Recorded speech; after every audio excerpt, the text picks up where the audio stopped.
In the immediate aftermath of the assassination of President John F. Kennedy, the American government came to the conclusion that a lone gunman had changed the course of human history by killing the most powerful man in the world with 3 rifle shots fired from the elevated window of an office building.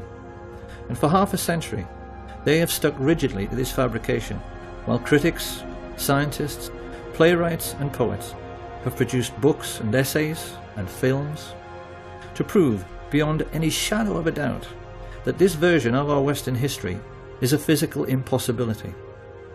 Over and over again, we have been told that this man did it, by himself. He didn't have any help, and he did it because he was a lonely madman and a communist to boot. We are also meant to believe that there is nothing remotely suspicious in his being shot on live television in a basement full of police officers before he had a chance to tell his side of the story. So there is quite clearly no need to investigate further. Of course, every thinking person knows this is absolute nonsense. And being nonsensical, it naturally leads thinking people to ask some very important questions, like, why did the American government come up with such a lame and improbable scenario to account for what had happened? And then why did they stick with it so dogmatically for so many years afterwards?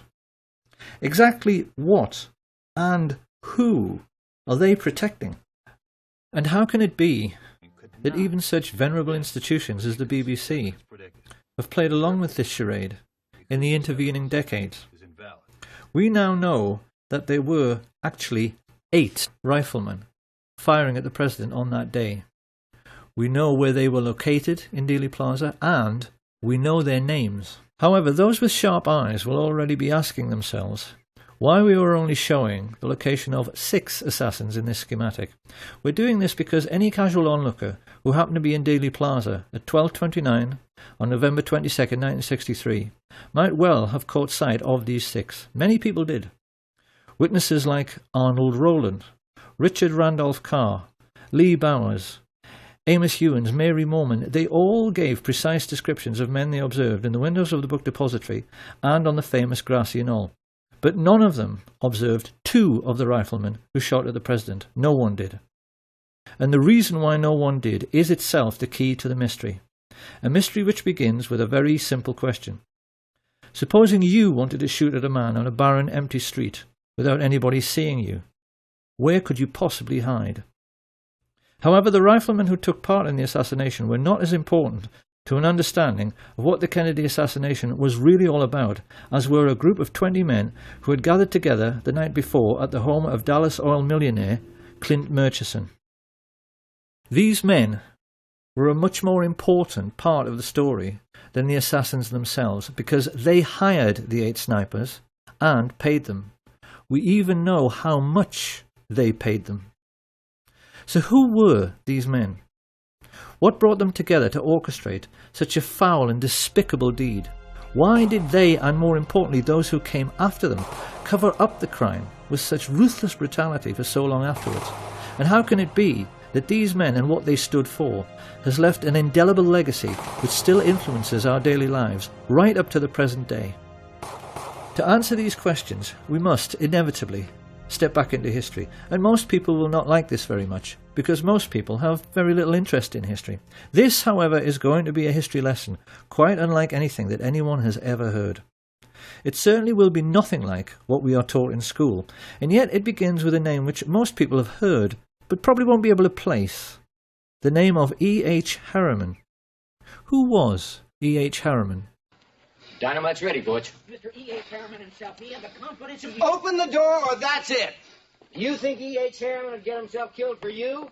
Woodcock?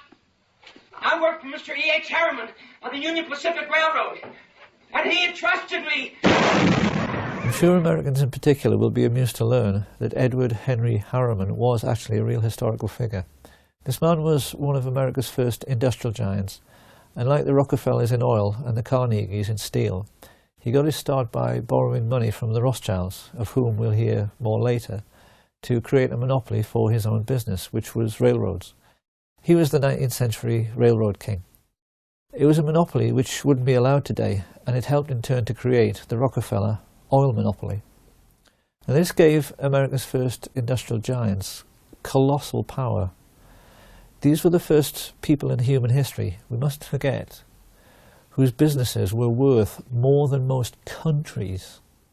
People whose fortunes dwarfed anything that the Caesars or the Tudors or the Medici ever dreamed of. So, being greedy, they used this power to engage in price fixing. Naturally, they formed a cartel. Their attitude was that they could charge whatever they liked for steel and oil and transporting goods on the railways. They knew that all American business was dependent on them, and they'd made sure there was no competition. So they could ignore market forces and charge pretty much whatever they liked.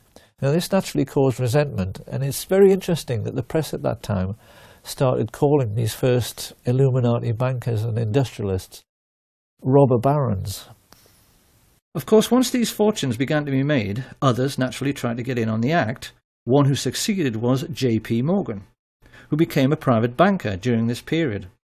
But modern critics have discovered that far from being the richest man in America everyone thought he was, it turned out upon his death that Morgan actually only owned 17% of Morgan Bank, and that like so many others he was simply a front for the Rothschild family. 5 years after E.H. Harriman died and handed on the business to his sons W. Averill Harriman and E. Rowland Harriman, this new breed of Western business moguls faced their first really big test with the coming of World War I. Once again, we must never forget that this was the first time in human history that a truly global conflict had been fought. It was sure to have long-lasting international repercussions, and many observers at the time had their doubts as to whether Western industrial capitalism, which was still in its infancy, could cope with the demands of war production. In the world economic recession which followed, many feared these fledgling industries might vanish altogether as countries struggled with debt and war reparations. But actually, Western capitalism emerged from World War I in a far stronger state than it was in at the beginning. So how could this be? The First World War taught the new class of international bankers and industrialists a very simple lesson. War is good for business. Take, for instance, Remington. We tend to associate their name with typewriters, but actually they made most of the rifles and handguns used during the Great War, and made a colossal fortune in the process. The banks, in their turn, lapped this up because it meant that defence contractors were having no trouble repaying the huge loans they had outstanding, and, best of all, the world's richest nations had had to borrow huge sums from the merchant bankers in the first place to finance the war, the Americans and the British just as much as the Germans. And they would now be repaying these loans to the banks for decades to come at a steep rate of interest. For international merchant bankers, the Rothschilds in particular, the First World War had been a gift from heaven. And people watching this should ask themselves a simple question before passing judgment. Supposing you were in business during that war and the contract you had with the government to supply the troops with tin hats or boots or uniforms or gunpowder was netting you millions every year in profit. And then one day the war ended and your money stopped completely. What do you think your attitude to war might be? That war was good for business was not the only lesson the ruling classes learned during this period. The Russian Revolution of 1917 terrified rich people all over the world. Watching Lenin and Trotsky taking over such a vast area of the globe, the kings and queens of Europe's tiny sovereign states in particular became extremely nervous. The question on all their minds was, supposing the communist success in Russia should inspire their own working class to rise in revolt. Many of the crowned heads of Europe, like England's George V, had been related to Tsar Nicholas, and the brutal execution of the Tsar and his family, particularly the bayoneting of his young daughters, sent a shockwave through the upper classes of every nation. Did a similar fate lie in store for the royal families of Holland, Sweden, Spain and England? This question was lying heavily on the thoughts of the elite when the First World War ended in 1918, and it had the effect of focusing the minds of the new Illuminati bankers and industrialists on the question of what to do for best with a defeated and dilapidated Germany. The population were poor, penniless and worn out, yet the German economy still contained some of the most sophisticated and expensive industrial stock on the planet. The Illuminati sensed an opportunity. Supposing, as the world's first international businessmen, They could get their hands on Germany's steel mills, her coal mines, her factories, ports, and her shipbuilding industry.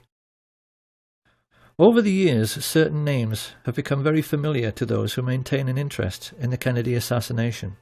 None more so than Allen Dulles, whom Kennedy fired after the Bay of Pigs disaster, and yet later he somehow managed to chair the Warren Commission, which was supposed to be investigating Kennedy's death.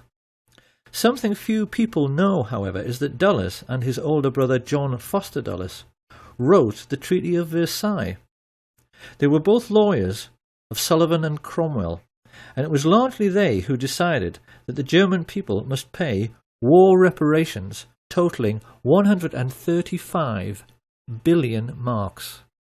A mind-boggling sum at that time, which today translates into 250 trillion. When this was announced, the legendary UK economist J. Maynard Keynes maintained it was a ludicrous sum, and he did a swift calculation from which he reasoned that it would take Germany until 1988, 60 years hard labour, to pay it off. But it didn't. So why? Maynard Keynes sensed that the Dulles brothers, backed as they were by the new Illuminati, were trying quite deliberately to sabotage the German economy, and they succeeded. As mass unemployment led to hyperinflation, the famous stories of people papering their walls with worthless Reichsmarks and handing over their life savings for a loaf of bread soon followed. With German investors on their knees, the new Illuminati moved in and began buying up shares of stock in German industry at a knockdown price. Now, why did they do this? The cynical mind would say to make a buck, but it really wasn't that simple. What they wanted was to make Germany strong again so that she would become a bulwark against Soviet communism. Germany was fighting for its life. Certain measures were needed to protect it from its enemies. I cannot say that I am sorry we applied those measures. We were a bulwark against Bolshevism.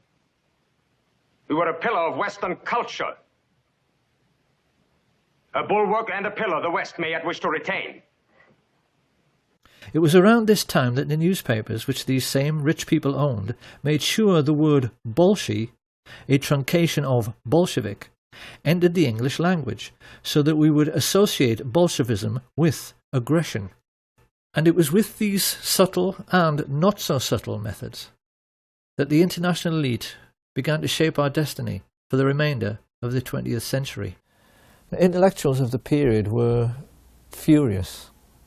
They were incensed, they were depressed, and you get a very good feeling of the political atmosphere of the time from the diaries of the Labour politician Harold Nicolson, when he writes, "We have lost our willpower since our willpower is divided.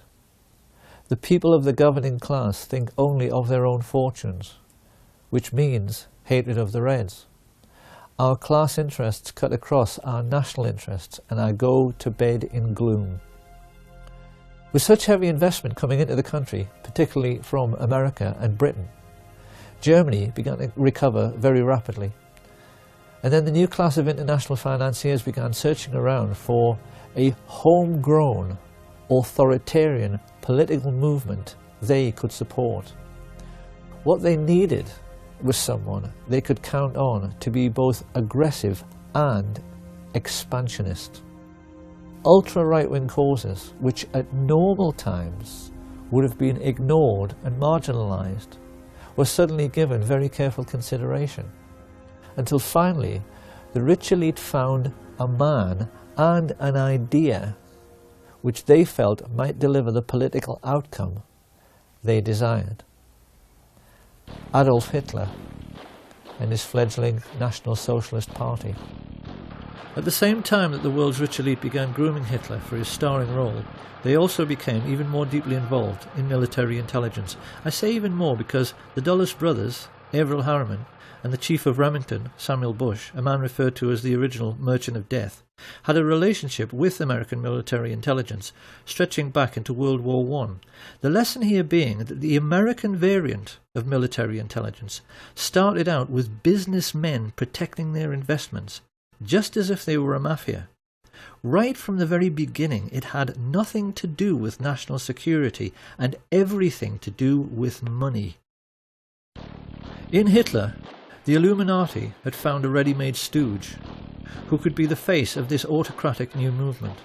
And when the time came to put together a new secret intelligence service which was going to help protect all the money they had tied up in the German economy, these men also found one was readily available: the Order of the Skull and Bones at Yale University.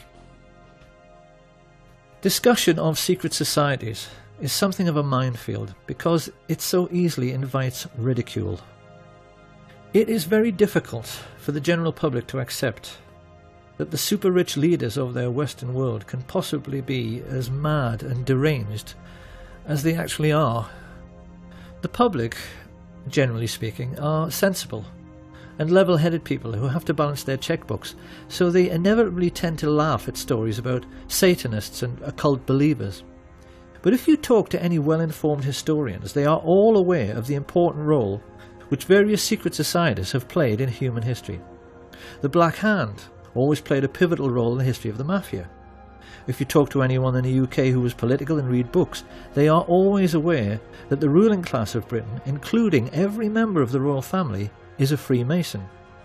And the emblem of the death's head was sported on the caps of the high-ranking Nazi officers from the very beginning. The symbols of these secret societies always seem to play around with some kind of skull and bones motif, so that it's abundantly clear what their mission statement is. These people are pirates, willing to commit any crime for big money. And they first became established in America at Yale University in 1833 with General William Huntington Russell and Alphonso Taft. Of course, being a secret society, they made other people curious about them, and in 1867 some undergraduates from a rival campus society broke into their headquarters to see what this skull and bones thing was all about. They reported that inside there were lots of lamps and candles, many dilapidated human skulls lying next to a fool's cap and bells, and it was morbidly dark because the walls were covered in black velvet. Having established a suitably satanic atmosphere, initiation rites were then performed on new members, who had to engage in group masturbation and sodomy while they lay in a coffin. Now, it's very easy to dismiss all of this as bizarre, silly and irrelevant until you see the list of Skull and Bones members who have ruled America since Skull and Bones began. Although they only graduate 15 initiates a year, those 15 have always gone on to occupy the very highest positions in American society. US Secretary of State William Max Evarts was a bonesman, as was Treasury Secretary Franklin McVeigh, Chief Justice Simeon Eben Baldwin, and the 27th President of the United States, William Howard Taft. The founder of American football, Walter Camp, came through Skull and Bones, as did the very first chairman of the Federal Reserve, Pierre Jay, and director of Standard Oil, Percy Rockefeller. Averell Harriman, the son of E.H. Harriman and founder of Harriman Brothers, the largest investment bank in the world, was a bonesman, and so were both of the George Bush presidents. During his premiership, John F. Kennedy was surrounded by bonesmen like McGeorge Bundy and David Acheson, son of Dean Acheson. Kennedy knew these men refer to each other as brothers under the skin. They swear an oath of secrecy and then ruthlessly vow to help each other's careers in any way they can throughout their lives, even if it means committing murder. In Britain, every literate person knows that all of the top police officers are Freemasons, because if there are 10 candidates for a top job, a Mason will always select a brother Mason for the post. Skull and Bones works the same way, and JFK took this problem so seriously that he even made speeches warning America about the danger of secret societies. The very word secrecy is repugnant in a free and open society, and we are, as a people, inherently and historically. He knew the people on this list were neither silly nor irrelevant, because he knew they were the real holders of power in America, operating as they were, as an unelected shadow government accountable to no one. And it was these same people who brought Hitler to power during the 1920s by becoming business partners with leading German industrialists. The reality of the situation prevailing at that time can be very easily understood, simply by looking at the cover of Fritz Thiesen's book, I Paid Hitler, on which he is depicted as a puppet master, controlling Hitler's strings. Thiesen was a billionaire industrialist. He was the man who built the Bismarck. His company, United Steelworks, made 3/4 of all Germany's steel, and he joined together with Skull and Bones members Prescott Bush and George Herbert Walker to financially assist the Nazi Party. Together they recruited head of the German central bank Hjalmar Schacht to the fascist cause, and then combined with other leading industrialists to sign the letter which convinced Hindenburg to appoint Hitler as Chancellor on the 20th of February 1933. Had anyone inquired around this time about the postal address of the Nazi Party, they could legitimately have been told that it was 39 Broadway, Manhattan, New York, because this was where Averell Harriman, Prescott Bush and George Herbert Walker kept their office. And being no fool, Fritz Thyssen used their banking services to set up secret cash funds funneled through another bank in Rotterdam, the Bank voor Handel en Scheepvaart, to finance the building of the first official Nazi Party headquarters, the Brown House. This was all done with the full cooperation of the Dutch bankers, who orchestrated this entire sinister business with the assistance of the Thyssen family lawyer, Alan Dulles. Of course, the Germans themselves were ecstatic. We've all seen the newsreels from that time in which they are stomping around in their jackboots, acting like a master race, because they had swallowed the propaganda that they were being led to glory by a Superman who had rebuilt the economy and Germany's infrastructure all by himself. This was a lie. Hitler didn't have any money. You can only build autobahns with one thing: capital investment, and that investment came mainly from America. The Nazis were also given a lot of help from the City of London, help which came mainly in the shape of Sir Montague Collett Norman, Governor of the Bank of England. Norman was connected to Bush and Walker through the merger of Harriman's with the Brown Brothers, who traded in London as Brown Shipley, hence Brown Brothers Harriman. The people behind this multinational investment bank had a long-standing racial tradition. Few British people at the time were aware that they only enjoyed relatively cheap clothing, because it was all made from slave cotton brought from America on the Brown Brothers ships and sold to British mill owners. Montague Norman was heir to this colossal Brown Brothers fortune. As the de facto head of world banking, he made no secret of his only being interested in the richest 1% of people. And even as the newspapers began to fill with stories of Nazi concentration camps, he still declared himself to be Hitler's most avid supporter. "We must lend Nazi Germany 90 million marks," he declared. "It may never be repaid, but it will be less of a loss than the fall of Nazism." One might have thought Sir Montague's close personal friends, the royal family, would have been outraged by his comments. Nothing could be further from the truth. It is part of the remit of this film to try and make people aware of the tricks the rich play in order to control how we think. George Orwell once said that the ruling class in every age have tried to impose a false view of the world upon their followers.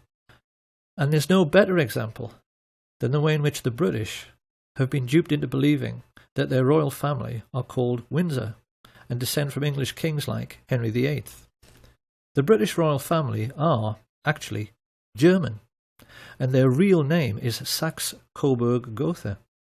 They only changed it to Windsor after Windsor Castle in 1917 to hide the fact that they were German during the First World War. Prince Harry, in honour of his German roots, has been known to dress as a Nazi on several occasions. Dozens of critics have pointed out that the Duke of Edinburgh's brother was the head of the Nazi SS. And King Edward VIII, before he abdicated to marry the American divorcee Wallis Simpson, visited Hitler to make it abundantly clear to the whole world that he too was a Nazi. He even signed his name Herzog von Windsor. Thinking people during this period realised that this whole thing with kissing up to the Führer somehow transcended national boundaries. The rich people from the most diverse countries had bonded together because they all shared a common goal. The kings and the queens and the international bankers and industrialists wanted to make certain communism could never succeed. They were determined they weren't going to finish up like the Russian royal family. and they were determined to hang on to their money. They were much more afraid of the ordinary working people in their own countries than they were of fascist Germany. And this prevailing sentiment amongst the world's ruling class led America's elite to attempt a fascist coup d'etat in 1934. I hope it will be plain to people by now that Hitler's economic miracle is the greatest myth in human history. There was no economic miracle. There are no miracles. And if there are, why can't the Germans do it all again now? If you want to construct a network of new roads and new steelworks and new factories, you need one thing: money. You need investment. And the investment didn't come from Hitler. It came from Brown Brothers Harriman and their business associate, Fritz Thyssen. It came from Hjalmar Schacht and his best friend, Sir Montague Collett Norman. It came from men like Axel Wenner-Gren, the Swedish multimillionaire arms manufacturer, and Charles Beddoes, the French business mogul.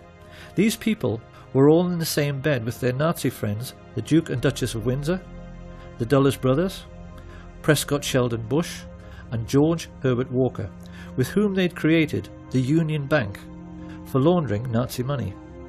And with stage one of their plan for world domination complete, they now turned to the second phase, which was meant to be the overthrow of American democracy and the imposition of fascist government upon the United States.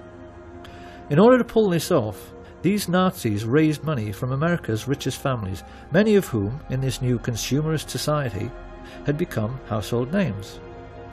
The Colgate family, the Birdseye family, the DuPont family, the Rockefeller family.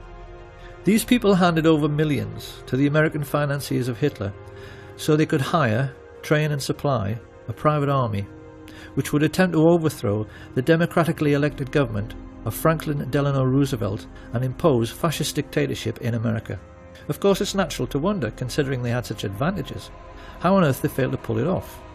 The simple answer is that they chose the wrong man, because their choice to lead this Nazi insurrection was Major General Smedley Darlington Butler, the most decorated soldier of the period and in all of American history, perhaps the most unsung hero of all. Because Smedley Butler was the most genuine Democrat and lover of liberty the world has ever seen. I appeared before the Congressional Committee, the highest representation of the American people, under subpoena to tell what I knew of activities which I believe might lead to an attempt to set up a fascist dictatorship. The plan as outlined to me was to form an organization of veterans, to use as a bluff, or as a club at least, to intimidate the government and break down our democratic institutions.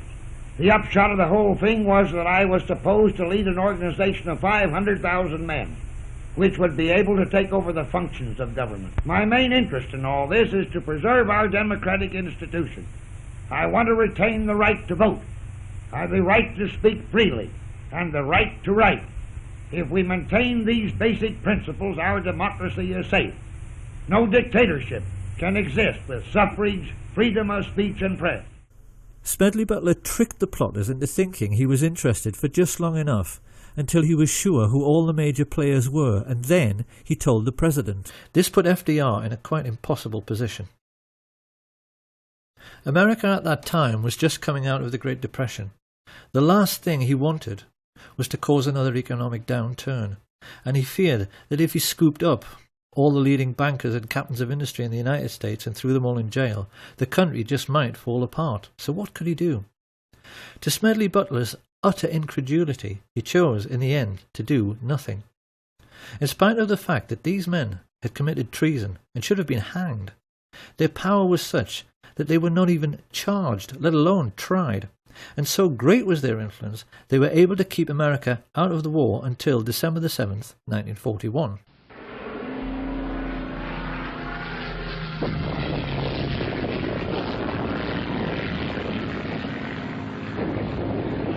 With the Japanese attack on Pearl Harbor, Roosevelt finally realized he had to do something. His response was the Trading with the Enemy Act, which allowed him to seize assets like the Union Bank, through which Bush, Walker and Harriman had been financing Thyssen. Roosevelt didn't realize, however, that it was already a case of too little, too late. Because without his knowledge, American business moguls had been tumbling over one another for 2 years in their efforts to assist and do business with the Hitler regime. Typical of this American spirit of enterprise was Sosthenes Ben, the president of AT&T, who flew immediately to Berlin when war was declared to put in Hitler's phone lines. He gave the Nazis the most high-tech, state-of-the-art telecommunications system in the world at that time, so that Hitler could rule the European mainland with the maximum efficiency.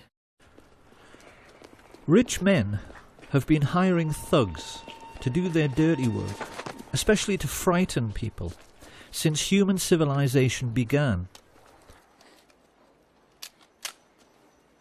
What people have to try to appreciate is that Nazism, in reality, was simply the first time in human history that the rich had enough wealth to hire an entire country of thugs to do their dirty work. Some of the most emotive images in world history are those of the Nazi war machine sweeping across the Low Countries to begin their occupation of France. And people have always assumed that the trucks used for the miles-long troop convoys must have been German trucks.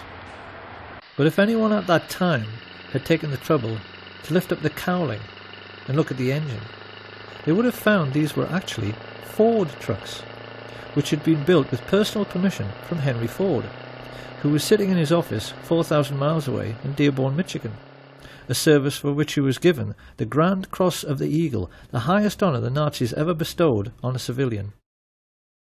Ford sued the U.S. Army, the U.S. government in the 50s because during the war the U.S. Air Force bombed their tank-making facilities in Germany. And this is true.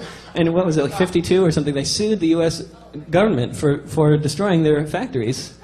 And they won. They won the lawsuit. So I had to write a little song for Henry here.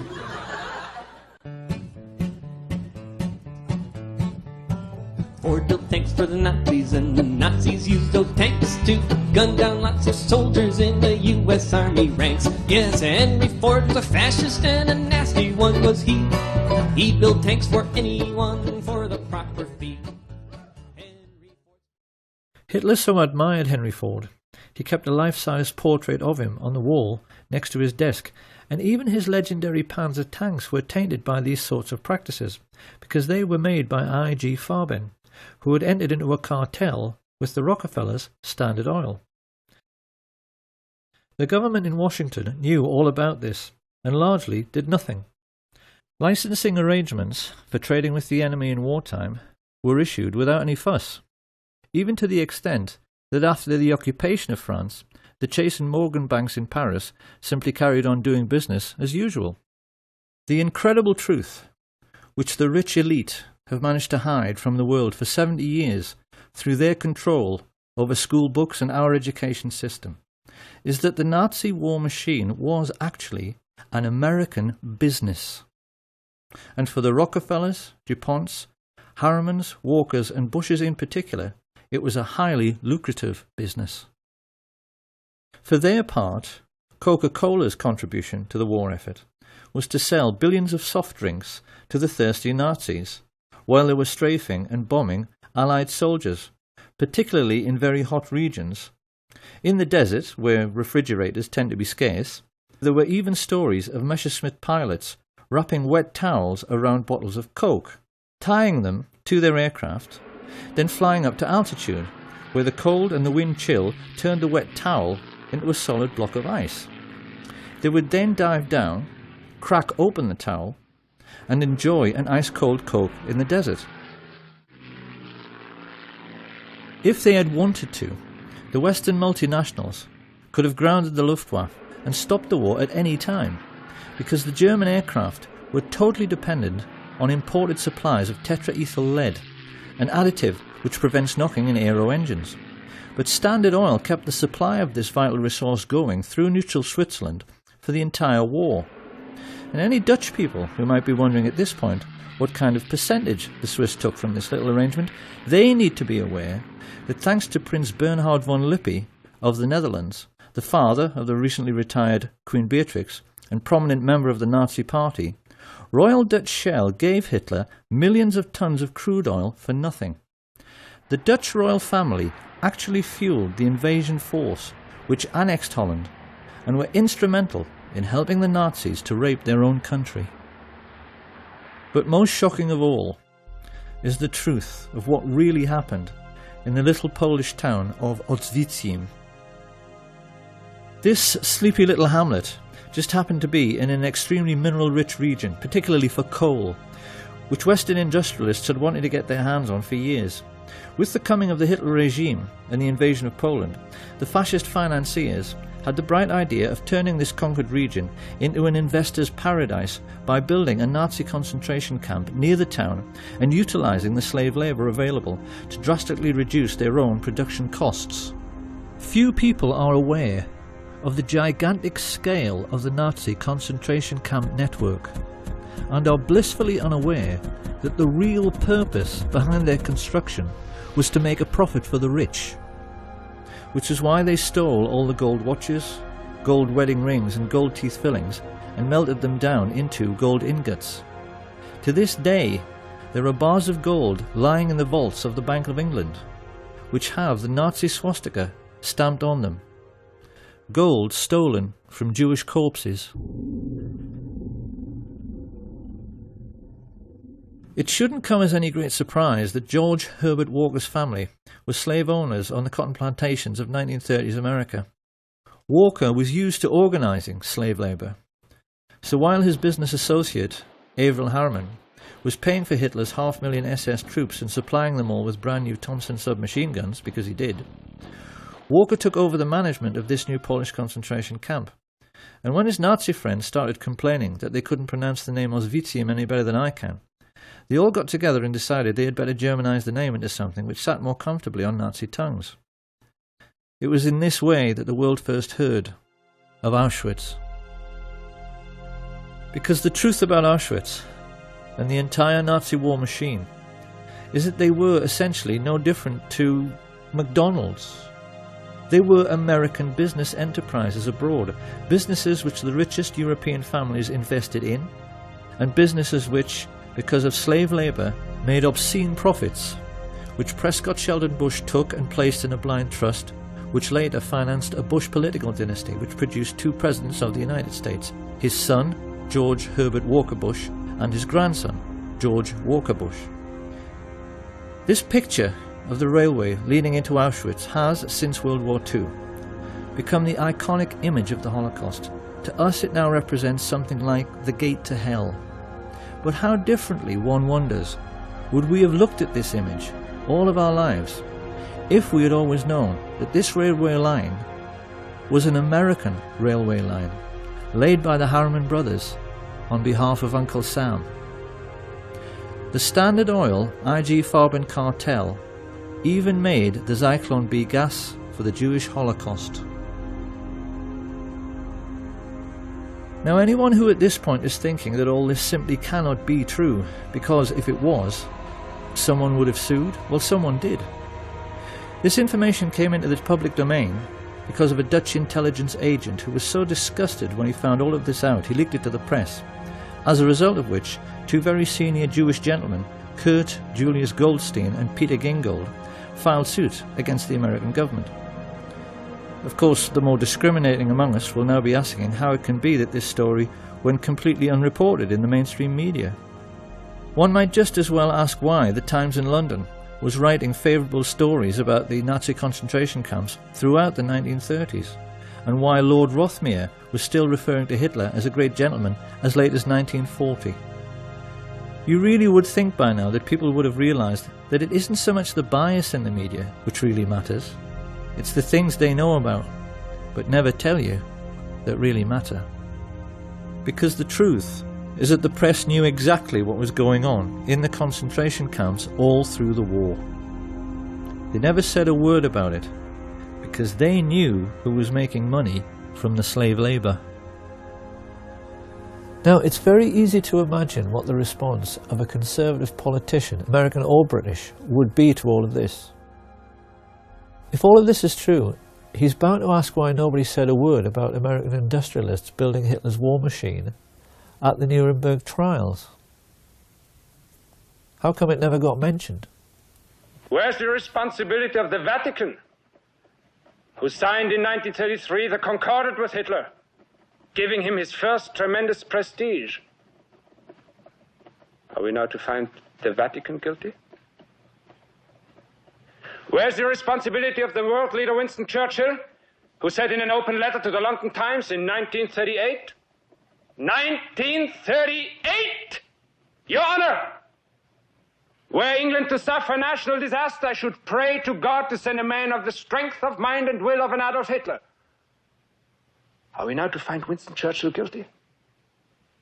Where's the responsibility of those American industrialists who helped Hitler to rebuild his armaments and profited by that rebuilding?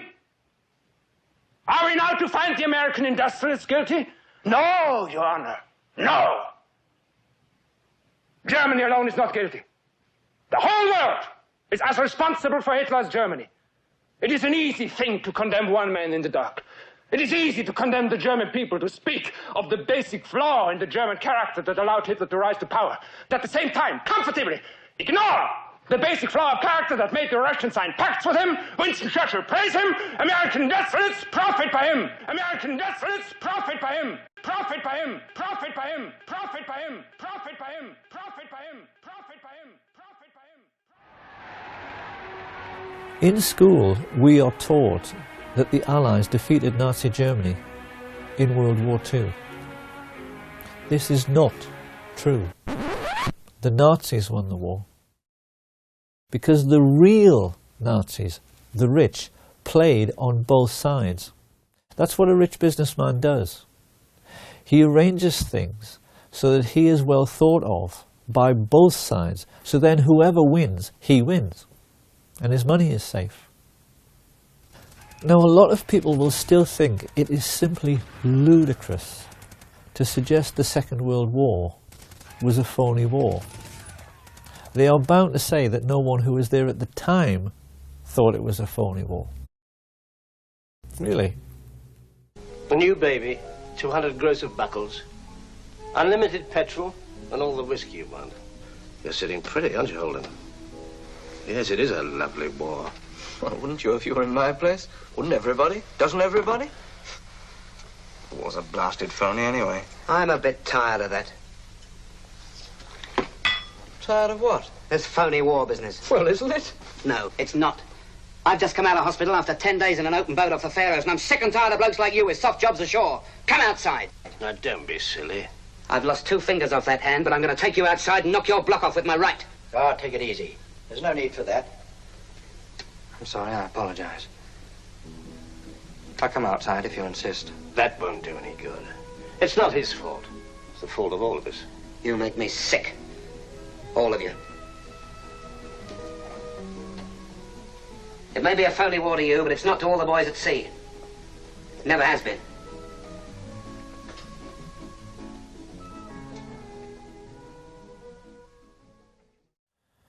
Now, obviously, the British and the Dutch in particular will have a very hard time accepting that their royal family profited from Nazi concentration camp slave labour.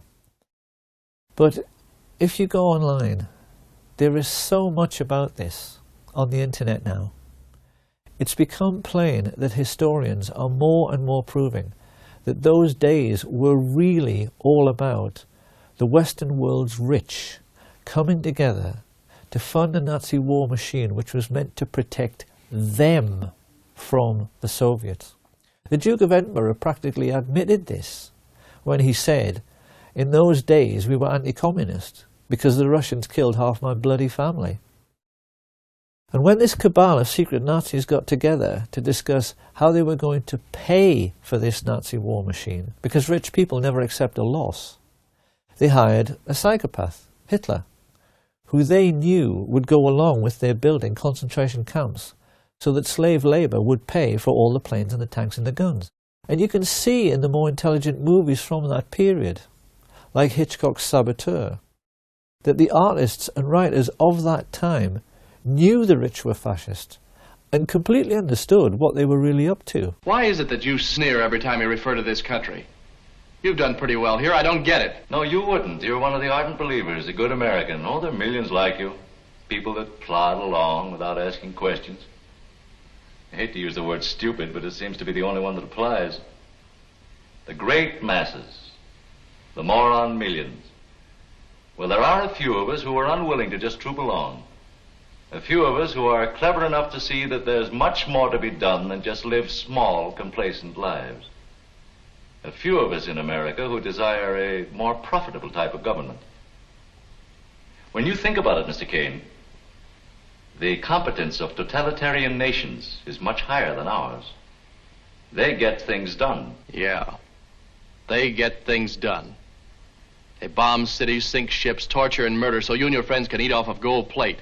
It's a great philosophy. I neither intend to be bombed nor sunk, Mr. Kane. That's why I'm leaving now.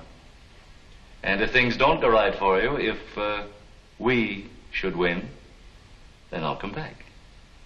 Perhaps I can get what I want then. Power. Yes. I want that as much as you want your comfort or your job or that girl. We all have different tastes, as you can see. Only I'm willing to back my tastes with the necessary force. Where was the mafia while all this was going on? Well, a great deal which historians have learned recently, especially from sources like Double Cross, the book written by Sam Giancana's brother, has made it clear that the mafia was much the same as the so-called German economic miracle and the American finance Nazi war machine in concentration camps. The mob in reality was a very different animal from the one portrayed by the movies and the media.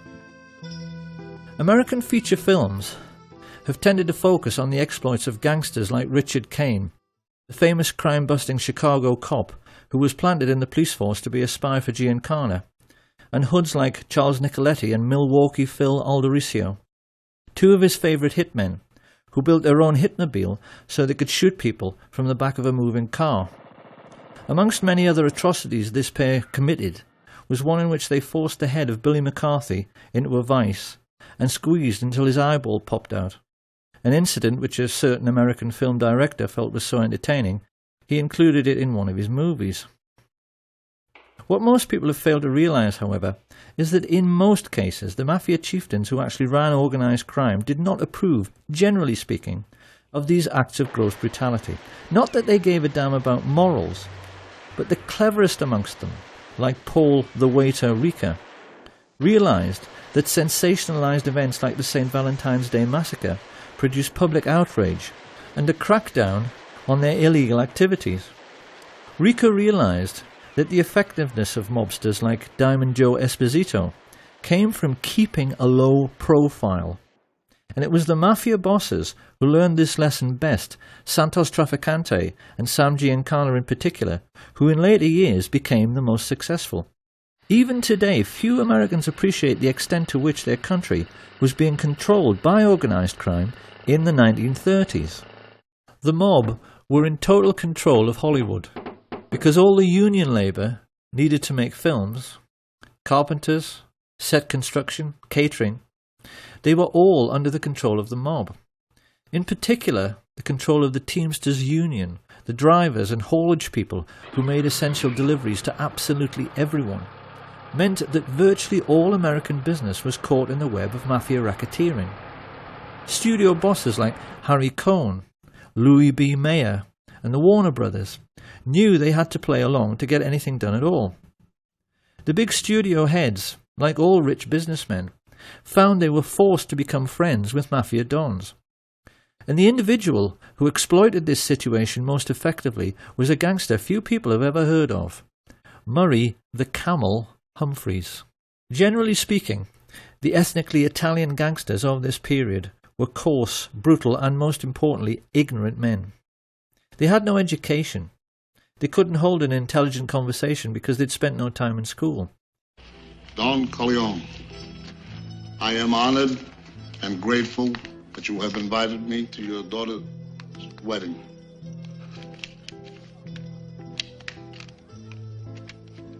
On the day of your daughter's wedding.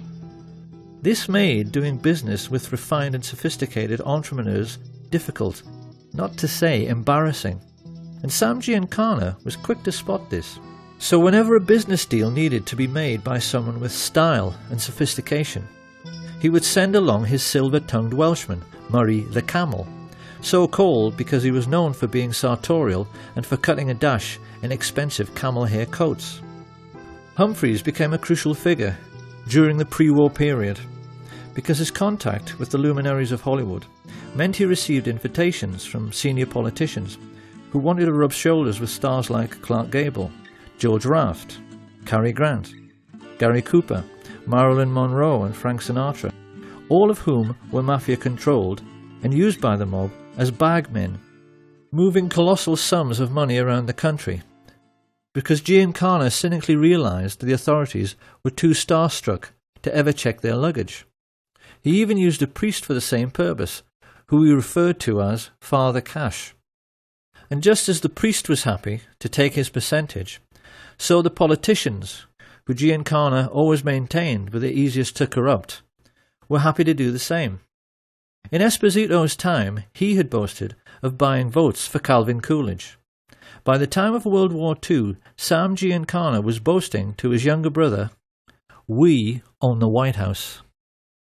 He was adamant that every state governor, congressman and senior judge in the country was on the take, and the mob's most spectacular success, as they sought control over all the big players, was their corrupting of FBI Director J. Edgar Hoover. It's become fairly widely known in recent years that Hoover was a transvestite homosexual. What is less well known is the elaborate scheme he dreamed up for accepting mafia bribes. What he used to do was to go to the $2 window at the racetrack, where he was photographed many times by the press to give himself a clean, upstanding image. What the pressmen didn't know was that he always took along a crooked emissary who placed huge bets, which ran into the thousands, at another window on races which were fixed by the mob boss Frank Costello. By keeping Hoover supplied with millions in winnings and holding on to compromising photographs of the FBI chief having sex with his lover, Clyde Tolson, which several CIA agents claim they've seen, the mafia had American law enforcement entirely under their control. So the question then is, what do you do with that kind of power? The answer is that when you're the American mafia, you routinely wipe out what they call do-gooders. This is how organized crime has influenced American society for nearly a century. If a decent man becomes a rising star in politics and looks as if he might try to make a better life for ordinary people, they simply kill him as a matter of routine. And in the book they wrote together, Chuck and Sam Giancana Jr. are at pains to point out that a classic early case of this practice was the assassination of Anton Shermack. Shermack was a Democratic politician who had tried to crack down on Al Capone's bootlegging operations. Many felt he would go on to become a great president himself, until he was shot while on stage with FDR by Giuseppe Zangara. After the murder, Zangara claimed it was a political act, and he ought to be entitled to clemency because he simply hated all rich people. But this was actually what he'd simply been told to say by the mob, who were using him as a fall guy. When he went to the electric chair, Sam Giancana turned to his brother and expressed his pleasure at how nice and neat the whole affair had been.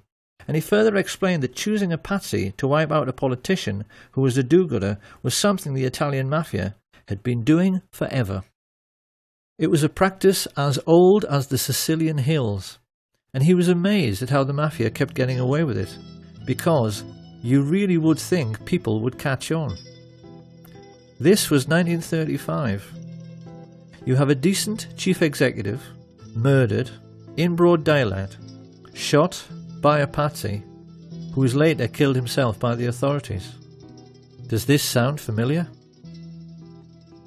However, even in Shermack's time, the mob could not be said to be in complete control of American life, because while they controlled the streets through their influence over politics and the justice system, they were not yet in control of the United States military or its mainstream media.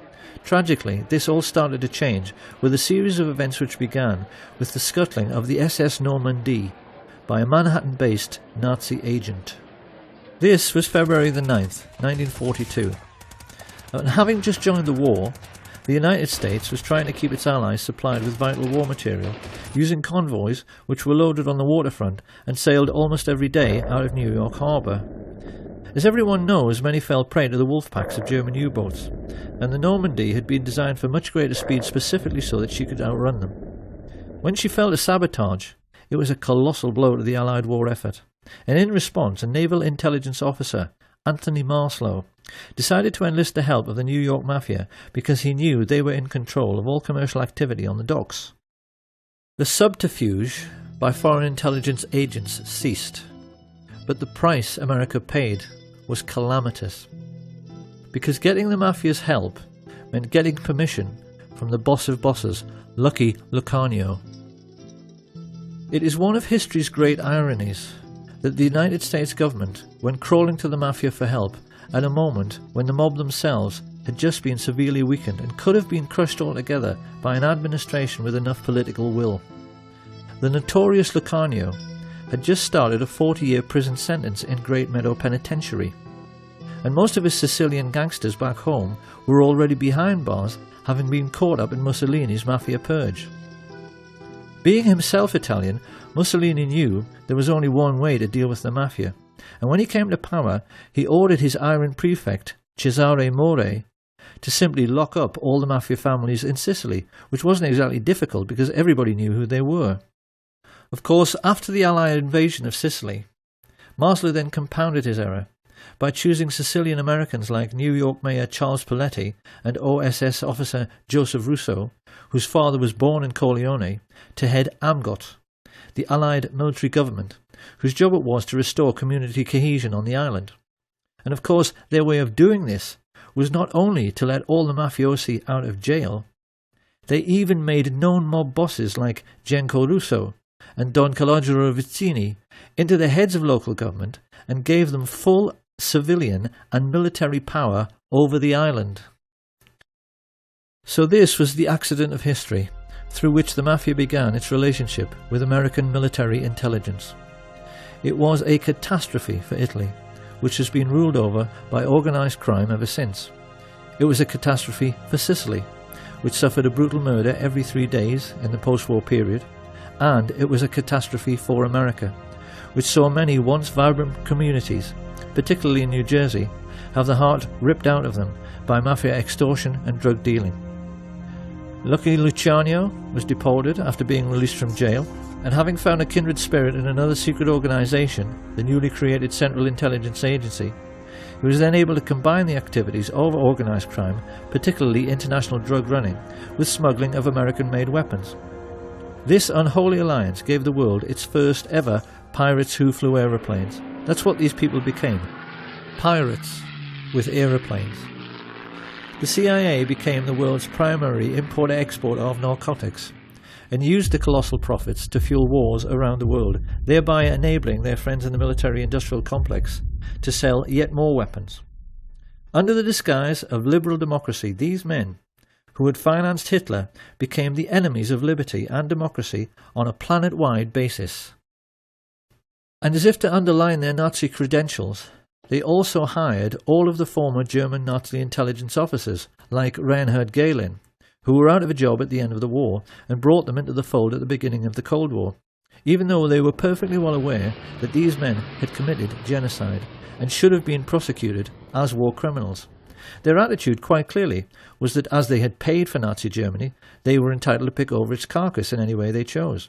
This was yet another political catastrophe for the United States, because these were the people who put together the notorious Operation Paperclip, which rounded up all of the Nazi rocket scientists, like Werner von Braun, and put them to work for their new American Nazi owners to give them, for the first time in human history, ICBMs with nuclear warheads.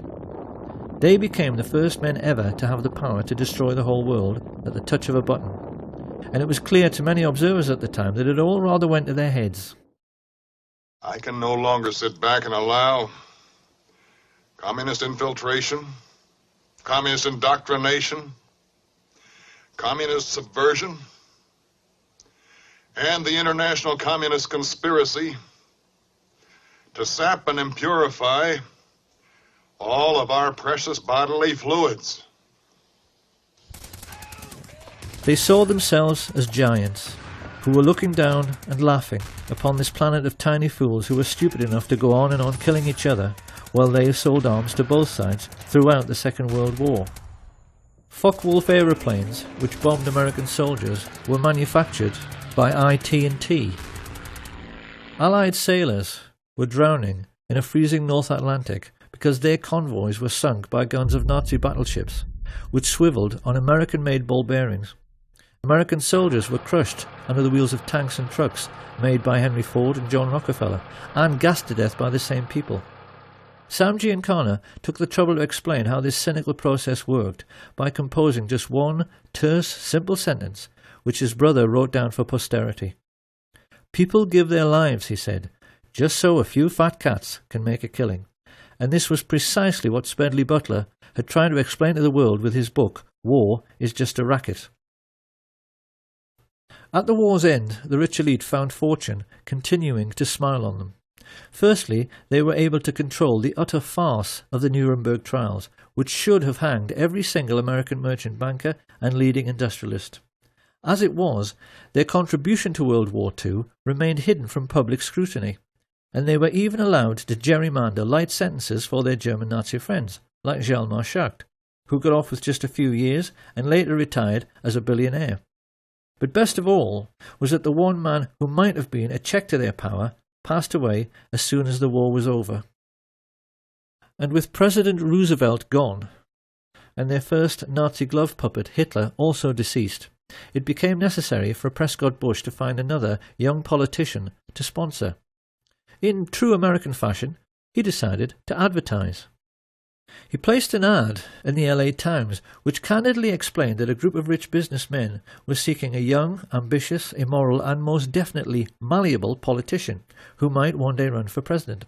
The ad was deliberately worded in this cynical way because they knew that only an evil, slimy and completely incorrigible little creep would ever dream of applying for the position. That was what they wanted, and that was what they got, in the shape of a certain Richard Nixon. Here being congratulated on his success by his new master, Prescott Bush. And not long after this picture was taken, in 1947, Nixon engaged the services of a Jewish gangster who was working for Sam Giancana called Jacob Rubenstein, a man whom the world would one day come to know as Jack Ruby. Having bought themselves a new political puppet, this nefarious band of 20th century robber barons now took stock of their situation.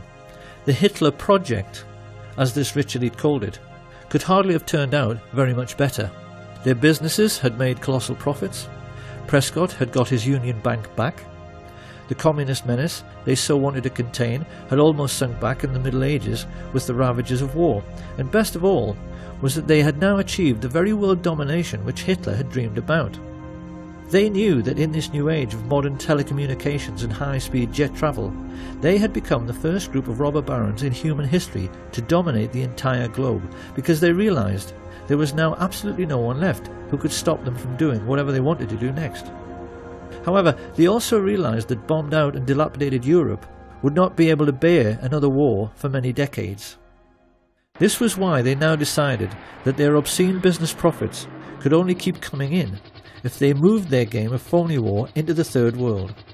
And this was how the CIA came to instigate conflict throughout the Middle East, Southeast Asia and Central America.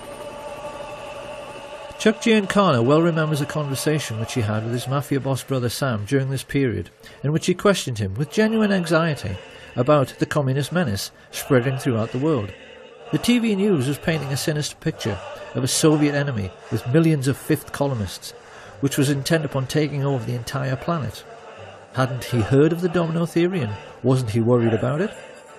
In response, Sam Giancana simply smiled at his kid brother's naivety, and he asked him, didn't he realise that the United States, by which he meant the shadow government, not the official one, wanted to take over the world as well, and that the whole idea of communism was just the excuse they were using to do it? He told him that in China they had already succeeded in getting a member of the Chinese mafia, a brutal gangster called Mao Zedong, into power, just so they could sell more cigarettes in Asia. Communism was just their excuse. And it was pretty much the same story in the Philippines, with a crooked politician the mafia levered into power called Ferdinand Marcos. As for the United States, Big Brother Sam explained that the fat cats were fully aware that Americans will do anything for patriotism. Hence, you must always provide them with an enemy, a boogeyman. They won't overwork themselves just to make huge profits for fat cats, for any other reason. So new enemies had to be found or created. This is what Joe McCarthy's Reds Under the Bed scare had really been all about. And they used the same excuse in Laos, Chile, Guatemala, El Salvador, Iran, Honduras, Vietnam and Cuba. If a small country refused to go along with American business interests, which basically meant with the rights of Western multinationals to pay slave wages to third world peasant farmers growing commodities like tobacco or sugar or fruit, they simply labelled them as communist. Assassinated the democratically elected head of state with teams recruited from their secret societies, the Central Intelligence Agency and the mafia, and put in a man favourable to their interests, as with the Shah in Iran. Simple. And even more to this, Giancana explained to his brother that the political game at home had to be played in the same way as the phony war game abroad. The lesson was that a businessman always protects his interests by playing both sides. Sam Giancana knew that the Second World War had been exactly the same as all the CIA's covert wars during the 1950s. They were conducted in order to make more money for the super-rich, because in every case they were selling weapons and fuel to both sides just as they had the Germans. On the American mainland, this cynical attitude manifested itself in the way the gangsters supported the campaigns of both leading candidates in every political head-to-head, in order to make sure that whoever got elected, he was always their man and on their side. So this was the real political world which the young Senator John F. Kennedy became a part of in 1950s America. It was a world ruled by a super-rich cabal of secret Nazis who had built the fascist war machine and concentration camps purely to protect themselves and their money from socialist Russia.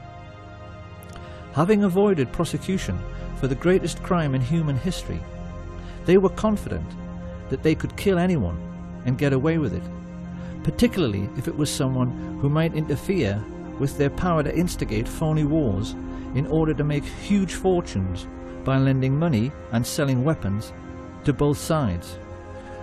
The war in which he himself had bravely fought was a sham, and even John F. Kennedy did not understand this. Or perhaps we should say that he didn't fully understand what was going on. He and his younger brother Bobby were certainly all too keenly aware of the extent to which their country was in the grip of organised crime, because their own father, the patriarch Joseph P. Kennedy, had made his personal fortune from running illegal liquor during the days of Prohibition, activities which earned him the nickname Bootlegger Joe. Experienced people are aware that the tendency of each new generation to reject the ideas of the previous generation is an abiding characteristic in human affairs, and it is perfectly plain that with Jack and Bobby it had the effect of making both men highly principled. Their own father had associated with crooks and gangsters, and it was quite clear from their style and their outlook that they had made a commitment to make up for the sins of their father by rejecting this sinister world of hoods and crooks and corrupt politicians, by being honest and decent. If you take a look at any group photo from the early days, it's clear these men are being determinedly clean-cut, with the accent heavily on the clean part. They knew their father's generation were dirty. It couldn't be more obvious that they were determined to be the opposite. The question was, how were they going to free themselves and their country from the entanglements of the crooked politicians and the psychopathic mafia dons, who together were controlling the whole of American life like some multi-legged fascist octopus? How they were going to pull this off was something they were discussing ad nauseam when, in the late 1950s, they found out their father was in big trouble. A contract had been taken out on Joe Kennedy's life by the Purple Gang, the Jewish mafia of New York, who had accused him of swindling them out of a fortune. Joe Kennedy was really scared, and he turned for help toward the one man in North America who he knew had the power to get the contract called off, Sam Giancana. Giancana had done business with Kennedy for years, so he agreed to help, but he wanted something for it. He was all too aware of Joe's political ambitions for his son and of JFK's outstanding good looks. He wanted assurances that if Jack one day made it to the White House, Joe Kennedy would see to it that the heat the two brothers had been trying to turn up on the mafia would be turned down. And, according to Chuck and Sam Giancana Jr., Joseph B. Kennedy, just to save his own skin, agreed. Will you tell us anything about any of your operations, or you just giggle every time I ask you a question? Declined to answer because I honestly believe my answer might tend to incriminate me. I thought only little girls giggled with the Giancana. In this way, a very confused situation was created, because Sam Giancana, the very kind of mob boss whom the Kennedys had been fighting so hard through the McClellan Committee to put in jail, now thought that they should and would be grateful to him. It was this expectation and this misunderstanding which now led Giancana to try to draw the Kennedys more and more into his dark world, something which he appeared to be succeeding with in the way that first Peter Lawford and then Frank Sinatra established relationships with both men. Lawford married Kennedy's sister. Everyone is voting for Jack. Sinatra was putting together campaigning jingles, and it must have seemed to many insiders at the time that when Sam Giancana went around boasting that, as usual, he had everything under control, and that when Jack got to the White House it was going to be a dream ticket for the mafia, that it must all be true. His boys appeared to be partying together. And those who were in the know were aware that JFK had at least some sort of relationship with Judith Campbell Exner, Sam Giancana's girlfriend. What we haven't known until now is that JFK was hoodwinking Giancana all along. The role that Judy Campbell played was mostly that of a go-between. What Kennedy was doing through her was giving Giancana FBI reports on mob bosses to make him think that law enforcement were not all that well informed about the mafia scams and their movements, nor even terribly interested. What Giancana did not know was that the FBI reports he was receiving were carefully selected and most definitely incomplete. Kennedy was not helping Giancana. He was not keeping him in the picture. What he was doing was pulling the wool over his eyes. For the first time in his life, Sam Giancana was perplexed, and he became more confused when there was a sudden freezing over of relations. JFK abruptly ended his relationship with Sinatra, and Judy Campbell suddenly found the White House were refusing her calls. Even more to this, Giancana's limitations were shown up in the way he completely failed to comprehend that Kennedy truly was decent and honest. He apparently had many conversations with Murray the Camel Humphreys around this time, in which both were reassuring each other that Kennedy's white knight lifestyle was just a political game to make him look good. Quite clearly, this cynical outlook was the product of living in their dark and corrupt world. They had never known an honest and decent man, because in the mafia there's no such thing. There is no record of what was said during the 3 meetings which JFK had with Giancana and his father at the Fontainebleau Hotel just prior to the 1960 general election. But it does now seem that in this most titanic battle of wits between the craftiest criminal in America and the most brilliant politician the world had ever seen, Kennedy had won. He had played the mafia at their own game, and played it better. Why did John F. Kennedy do this? Because he must have known just what a dangerous game he was playing. There certainly appears to be no doubt, now that we ourselves are aware of the all-pervading influence of organised crime in America at that time, that this brave and decent and honest man had realised that he could never get rid of the mafia and their dirty fascist friends in politics, industry and banking without first enlisting their help. He had to trick them. And with this new understanding, we can now see for the first time, with the correct perspective, the motives, characters, intrigues and diverse political interests which were gathering against President Kennedy when he took the oath of office. Organised crime were fearful of JFK before he ascended to power, because the shrewdest amongst them were getting a sense that he had outfoxed and outmanoeuvred the all-powerful mafia bosses. But the big mistake researchers have made in the past has been to not understand that every American oligarch, the big oil men, the captains of industry, the merchant bankers, the intelligence chiefs, were all crooks and gangsters as well. The biggest crook in the land was the head of law enforcement, J. Edgar Hoover. This is what historians have failed to understand until now. When JFK appointed his 32-year-old kid brother to the post of Attorney General, these people collectively froze. It now fully hit home that JFK really was honest and decent. It hit home that he wanted to make his country as honest and decent as he was, and that he actually believed that with the help of his energetic and determined crime-busting brother that he could do it. His attitude, of course, stood in marked contrast to the man whom Kennedy was saddled with as his running mate. Anyone who has any doubts about the moral rectitude of the average American politician of that time has only to look at the career of Lyndon Baines Johnson to see that, generally speaking, they were worse than the mafia itself.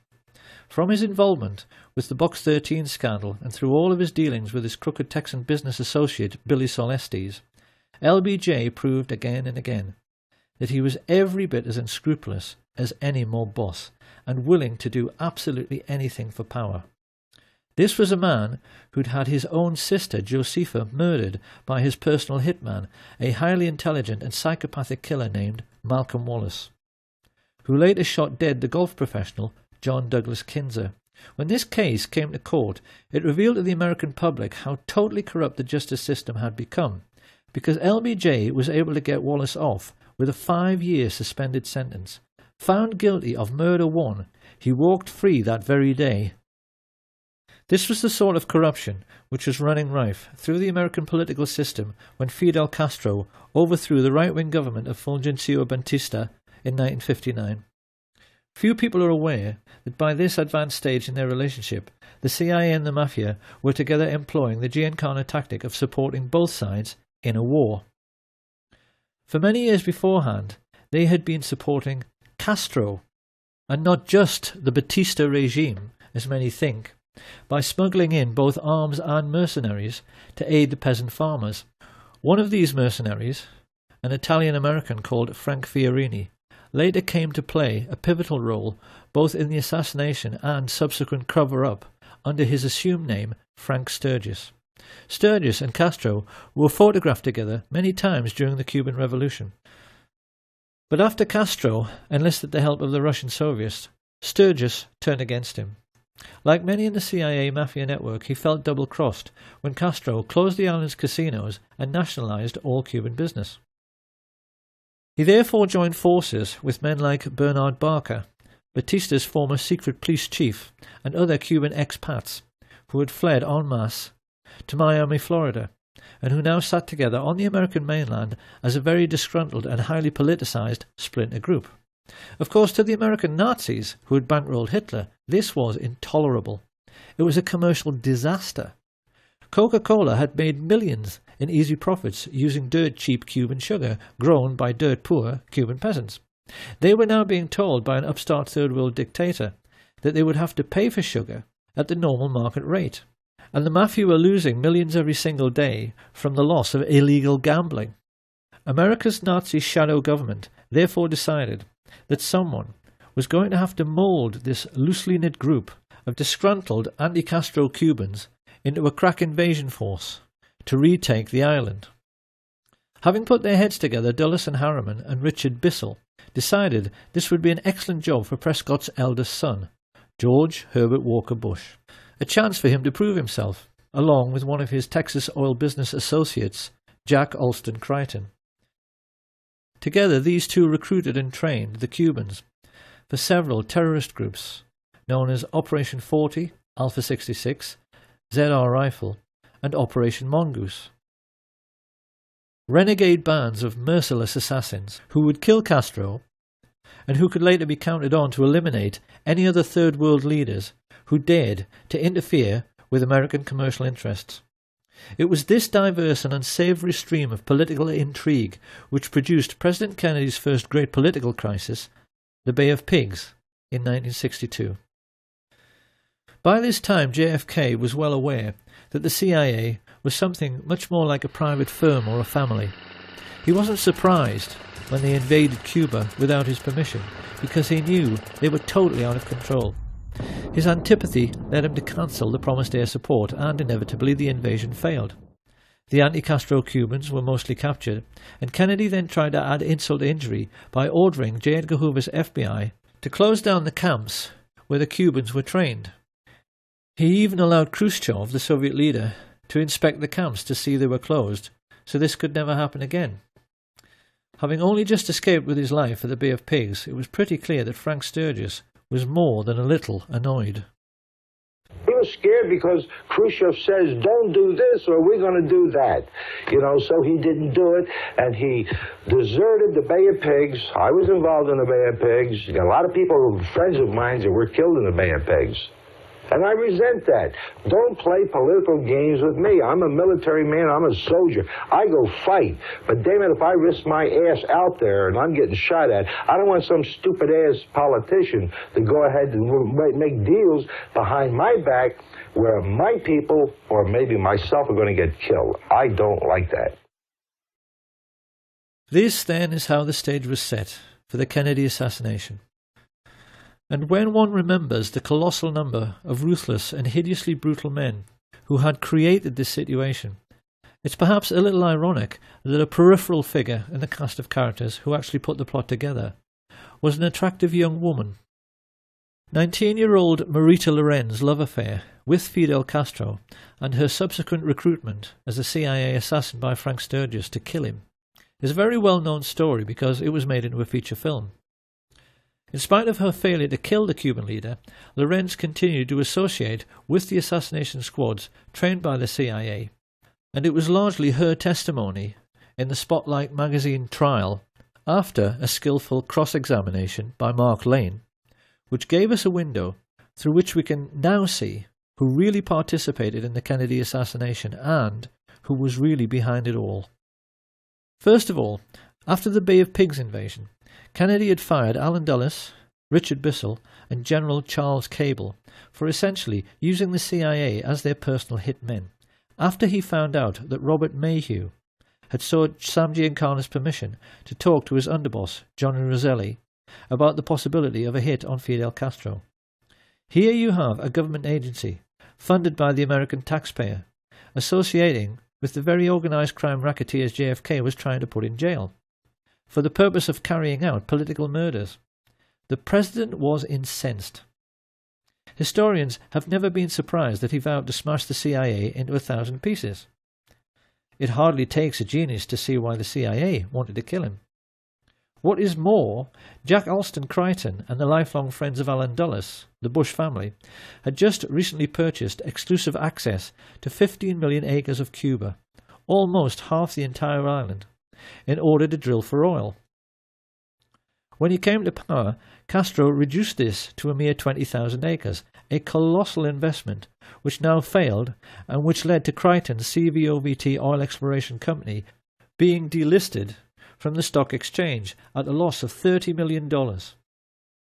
Crichton and George Bush's friends, the Texas oil billionaires, Clint Murchison and Haroldson Lafayette Hunt, also knew that Kennedy wanted to end their most vital tax break, the oil depletion allowance, and their bosom buddy, Vice President Lyndon Johnson, was standing at this time with one foot in jail and the other on a banana skin due to his involvement in the corruption scandal now breaking around his favourite assistant, Bobby Baker. LBJ knew his life was finished if Kennedy lived, and he would become president himself if Kennedy died. So his involvement in the plot is hardly difficult to understand. And even more to this, the heads both of the US military and the military-industrial complex which supplied them, exactly the same Nazis who had supported Hitler in World War II, were fully aware that Kennedy wanted to pull out of Vietnam in a move which would have eventually cost them billions in lost weapons sales.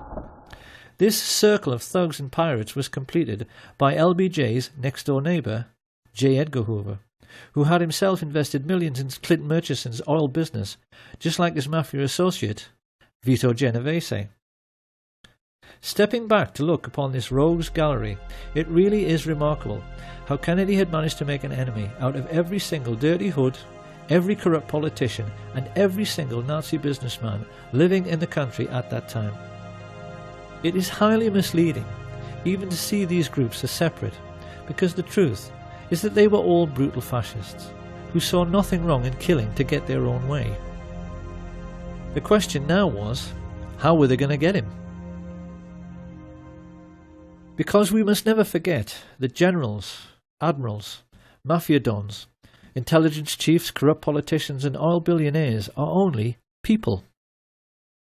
None of them wanted to go to the electric chair for conspiracy to murder the president. They knew that they had to put together a plan which could not fail to both kill Kennedy and then cover up afterwards the fact that they did it. They knew that in men like Frank Sturgis, his Cuban assassination squads, and the mafia hitmen working with the CIA, they had a huge pool of killers to choose from who were ready, able and willing to do the deed. All the same, how could they possibly get to Kennedy? Because they knew that, at least in Washington, all American presidents are extremely well protected by the Secret Service. The most important first step was to engage the age-old mafia tactic of finding a patsy.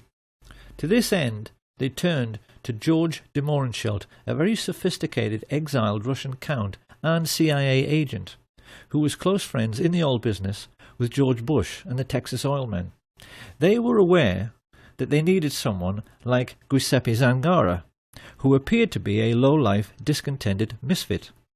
So they chose a low-level CIA operative who had been groomed precisely in order to appear to be a low-life, discontented misfit, Enter Lee Harvey Oswald, who was carefully handled by de Mohrenschildt as he was placed like a chess piece in the Texas School Book Depository. With the patsy selected, the combined heads of the American Nazis now sat down together to discuss their problem. How do you kill a man?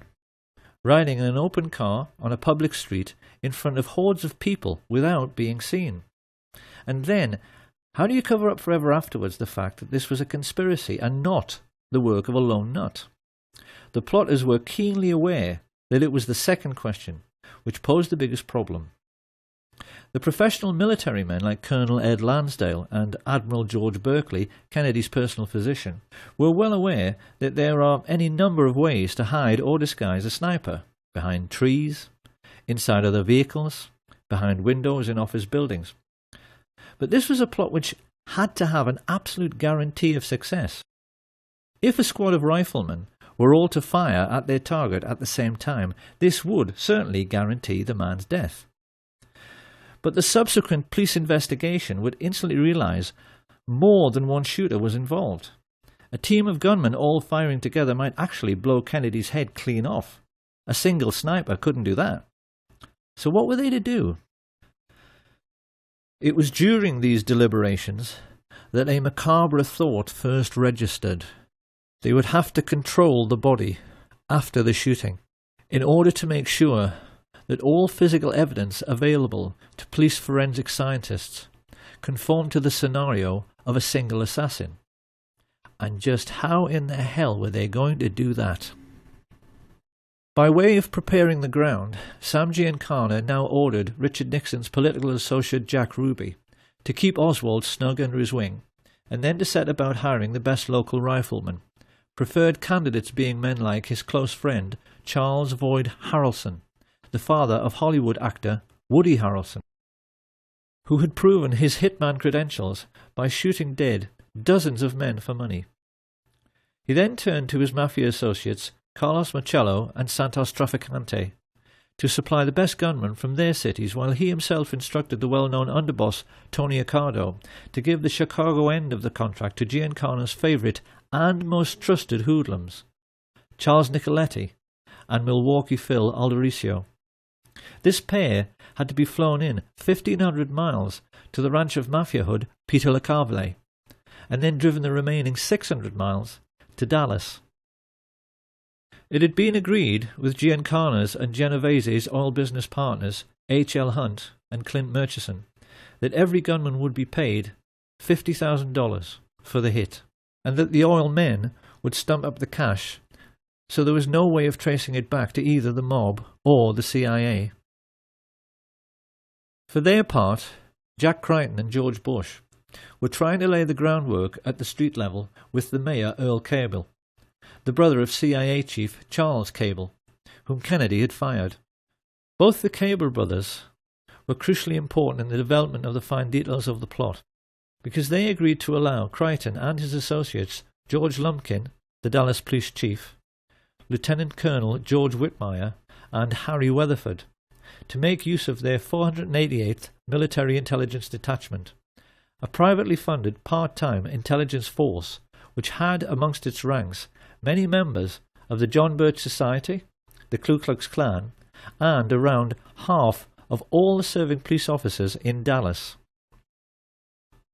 The plotters realized this was a masterstroke, because it meant they could control the streets and the crime scene, but they also realized that when the shooting occurred, the response of at least half the police on duty would appear to be completely genuine. And yet for all this intricate planning, involving, as Sam Giancana later admitted, dozens of men, the American Nazis were aware they still had a problem. Getting the snipers into position and coordinating their fire by radio was not too difficult. It's something the military do every day. But this problem of blowing the man's head clean off had another side to it. Supposing, as can happen, all the snipers missed. How could they possibly legislate for this contingency? You see, being a professional sniper is a lot like being a professional golfer. Everyone knows that, generally speaking, a golf pro on a par 3 will hit the green. But even the world's best occasionally miss by a wide margin, and the same can happen to any rifleman. We can be quite certain that the guiding brains of the American Nazis, Allen Dulles and David Atlee Phillips, in order to cover this eventuality, must have at least considered having one assassin run up to the limousine to attempt a point-blank range mafia-style shooting should the others miss. But then another problem appeared. Supposing their assassin couldn't run quick enough to jump on a speeding car. Little by little, the realization hit home. The plot could even wind up looking silly and themselves ridiculous. There was only one answer. They would have to control the president's protection, the Secret Service. Marita Lorenz testified under oath that in late November of 1963 she drove from Miami to Dallas, Texas with Frank Sturgis, followed by a backup car which contained a stash of weapons. Travelling along with them were Jerry Patrick Hemming, an American mercenary like Sturgis. Were you ever offered money to assassinate President Kennedy? Directly. On numerous occasions. Two Cuban brothers, Ignacio and Guillermo Novo Sampol, a Cuban pilot called Pedro Diaz-Lance, and his friend, Orlando Bosch. At first, Marita assumed this was to be just another arms smuggling engagement, just like many others she'd been on with Sturgis before. However, when they reached their Dallas motel, they were visited by someone Marita had met many times before, CIA agent E. Howard Hunt, who stayed almost an hour and paid Sturgis with cash stuffed in a very large envelope. This was the evening of November 21st, 1963, and Marita began to get worried. She knew that President Kennedy was visiting Dallas the next day.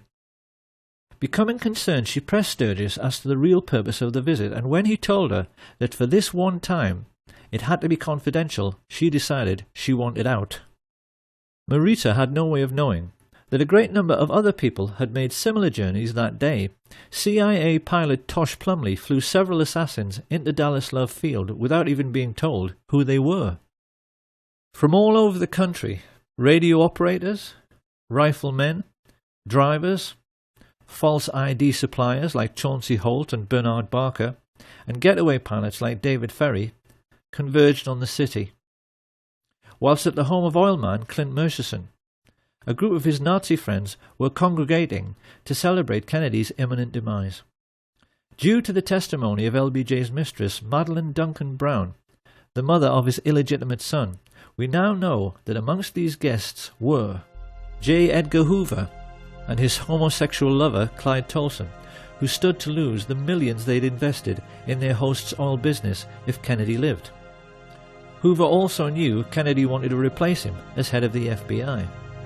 The two Brown brothers of Brown Brothers Harriman, who along with Cliff Carter, John Connolly and Senator Joseph Yarborough stood to lose millions from lost defense contracts because they knew JFK wanted to end the Vietnam War.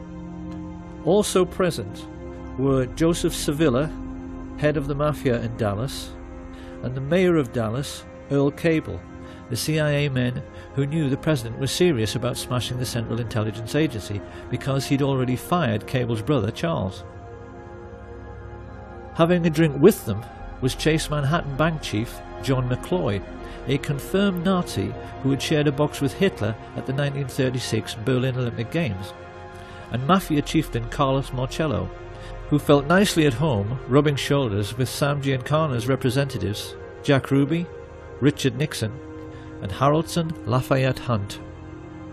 The media were represented by Eamon G. Carter, and the only one who might have felt a little out of place as he awaited his boss was the world-class marksman and serial killer Malcolm Wallace.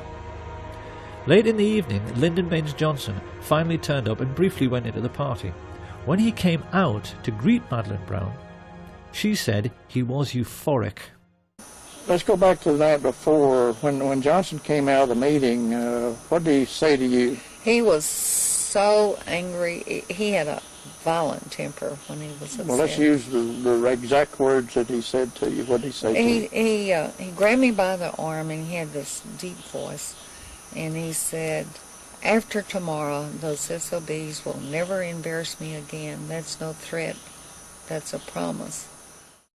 Johnson had clearly been told by the people in that room that everything was ready. The next morning, the president landed at Love Field and was led to his car by Governor John Conolly. As he is driven away, it is immediately apparent that something is wrong. As Secret Service agent Henry J. Rickber tries to take up his proper position on the president's limousine, holding on to these handles provided for the purpose, and is ordered to stand down by Emory Roberts. Let's just look at Rickber's reaction again. He is quite clearly disgusted. Why aren't they letting him do his job? And as the car glides into Dallas, we can now see how the removal of his Secret Service protection has opened the president up to a field of fire from almost any direction. It's plain from these pictures that as the motorcade moved on into Dallas, the Secret Service, meant to protect the president, remained crowded together on the vehicle behind. While travelling in the pilot car some 400 yards ahead, 3 men are smiling as they see everything is going to plan. Crichton, Lumpkin, and Whitmire have used their influence to remove the military protection which should have been amongst the crowd. And whilst the people lining the parade route are 10 deep in places, Lumpkin has seen to it that the police have let almost no one into the would-be crime scene. Pausing at the corner of Houston and Elm, Lumpkin is seen exchanging reassurances with one of his men. Yes, he tells him, the hit is on. Glancing discreetly upwards, he sees Weatherford and the best Cuban sniper, Eladio del Valle, preparing to fire. The signal is passed to the other snipers to get into position. Having been let into the Daltex building by oil baron Harrelson Hunt, Eugene Hale Brading unlocks the second-floor broom closet. A client of New Orleans lawyer G. Ray Gill, who also represents mafia boss Carlos Marcello, Brading has a getaway pilot waiting, whom Gill employs as a private detective, David Ferry. He opens the window, and as Charles Nicoletti loads his rifle, Richard Kane listens to his radio. Car coming. Get ready. Closing the door, Milwaukee Phil Aldericio guards the corridor with 2 Cubans, Rolando Mesferrer and Rolando Otero. This basic pattern was established all over the plaza. A sniper next to a radio man, alongside a second marksman who could take over should the first want to back out at the last moment. Each team was then guarded by more assassins, mainly Cubans, who made sure no one interfered with each group. It all sounds quite professional, and the truth is, it was. Sam Giancana's spy in the Chicago police force, Richard Kane, was an electronics and wiretapping expert who spoke 5 languages. Up on the grassy knoll, with his childhood friend Charles Harrison, stood the diminutive Charles Frederick Rogers, a nuclear physicist who worked in seismology for Shell Oil. He was also friends with David Ferry and the Civil Air Patrol. Up in the Texas School Book Depository, LBJ's psychotic hitman Malcolm Wallace held a PhD and taught at the University of Texas. The Texas oilmen, mafia dons, merchant bankers and military industrialists had assembled the all-time dream team of professional killers. They were there to make absolutely certain their king died, and the 2 men who in later years would steal his crown, Richard Milhouse Nixon and George Herbert Walker Bush, smiled from the sidewalk as they exchanged winks with Jack Crichton. There was no way Kennedy could escape now, and they knew it. Arranging his sniper's nest at the other end of the 6th floor, Sturgis was the first to be spotted by Arnold Rowland. I just looking around and we noticed a man up in the window, and I remarked to my wife, tried to point him out, and remarked that he must be a security guard, Secret Service agent. The window then that you're referring to is on the opposite end of the building from where the main entrance to the building is. Yes, it is on the other side of the building. And he had a rifle. It looked like a high-powered rifle because it had a scope which looked in relation to the size of the rifle to be a big scope. A moment later, 15-year-old Amos Ewins caught sight of one of the Sturgis-trained Cubans, Ignacio Novosampol. Even more significantly, Richard Randolph Carr, a steel construction worker who was looking for a job in the new Dallas courthouse, which was then under construction, stared out from his 7th floor vantage point and saw Malcolm Wallace taking position to fire. Testifying at the trial of Clay Shaw, he gave a minutely detailed description of a very heavy-set man in a sports jacket who wore large framed glasses. He could see the man so clearly, he even said his eyeglasses had large earpieces. America, the home of the brave and the land of the free, was about to discover that it wasn't what it thought it was. As the president's car made the turn onto Houston, government agents who had sworn an oath to uphold their country's democratic principles waited alongside mafia killers to murder their own commander-in-chief. One of the men they were working for, Sam Giancana, said this proved that in reality there was no such thing as white hats and black hats. That notion, he said, was just a sham for saps to cling to. The one thing I recognized was there are no black hats and there are no white hats. They all conduct themselves the exact same. And very good evidence of that is that the CIA would hire 2 so-called mafia men, Sam Giancana and John Roselli, to assassinate Fidel Castro.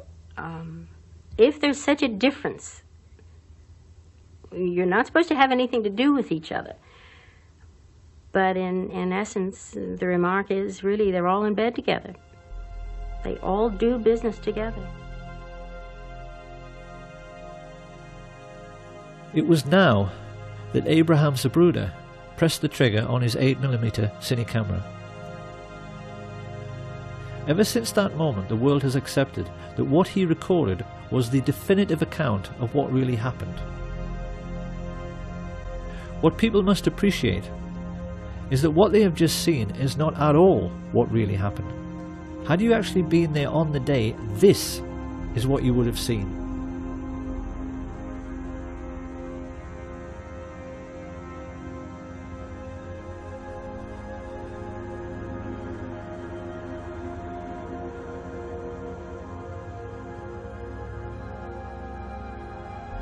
And doesn't that look a great deal more suspicious? So just exactly what did happen during the 10 seconds Zapruder was filming.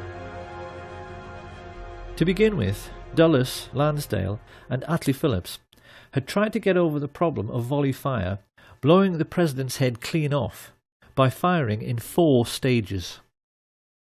Stage 1 was meant to be a single shot by Charles Nicoletti into the back of Kennedy's head from the Daltex building some 40 yards behind. Had he succeeded, the plotters would have had the single assassin with 1 bullet story they wanted. But in his excitement, the mafia assassin squeezed the trigger too soon. His bullet ricocheted off the hard chrome sill of the limo's back seat and struck the curb beneath the overpass, sending up a sharp piece of concrete which scratched James Tague's face. Watch again. We clearly see how this little girl stops running and her gaze looks directly at where the shot originated and not up at the 6th floor of the depository. It was now that Umbrella Man took over.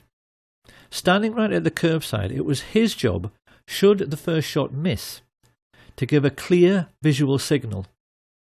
Target is not injured. The intelligence chiefs knew that if this situation occurred, Kennedy would now be moving rapidly away from the first sniper. They knew the only way to make sure of getting him was to fusillade the car. So a moment later, 2 rifles tried to fire from directly in front at exactly the same time, to deceive witnesses into thinking there was only 1 shot. You said you'd killed President Kennedy. At the same time I said I had killed the judge, I said I had killed Kennedy. Well, do you believe Lee Harvey Oswald killed President Kennedy? We'll get back to that. Alone, without any aid from a rogue agency of the U.S. government, or at least a portion of that agency. I believe you're very naive if you do. Harrelson's bullet hit JFK in the throat, and another gunman, hiding in a culvert 50 yards away, up in the embankment of the overpass, made the hole in the windscreen, which was later seen by Dr. Evalier Glanges. The presidential limousine was there. Had been staying there for some time, just watching the back of the emergency room. Talked to my friend next to me and said, "Look, there's a bullet hole in the windshield," and pointed it out to them.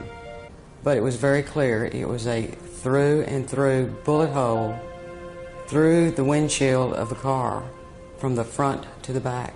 As Kennedy emerges from behind the road sign, his distress is clear, while Governor Conolly remains composed. This single frame of the Zapruder film makes nonsense of the single bullet theory, because it's quite clear both men have not been struck at the same time. Kennedy has now passed through 2 layers of fire and has not been hit in the head. To cover this eventuality, the assassins were given a simple instruction: fusillade the car with everything. So that in the next few moments, the 5 remaining riflemen fired, causing the Secret Service agent riding in the front passenger seat, Roy Kellerman, to report a feeling like a jet sonic boom as the hail of bullets whistled into the car. It is now more than 3 seconds after Kennedy is hit in the throat that Frank Sturgis misses his target altogether and blows out 5 inches of Governor Conolly's ribs, compressing his lungs and puffing his cheeks, with a bullet which quite clearly struck at far too steep an angle to come from the other end of the depository.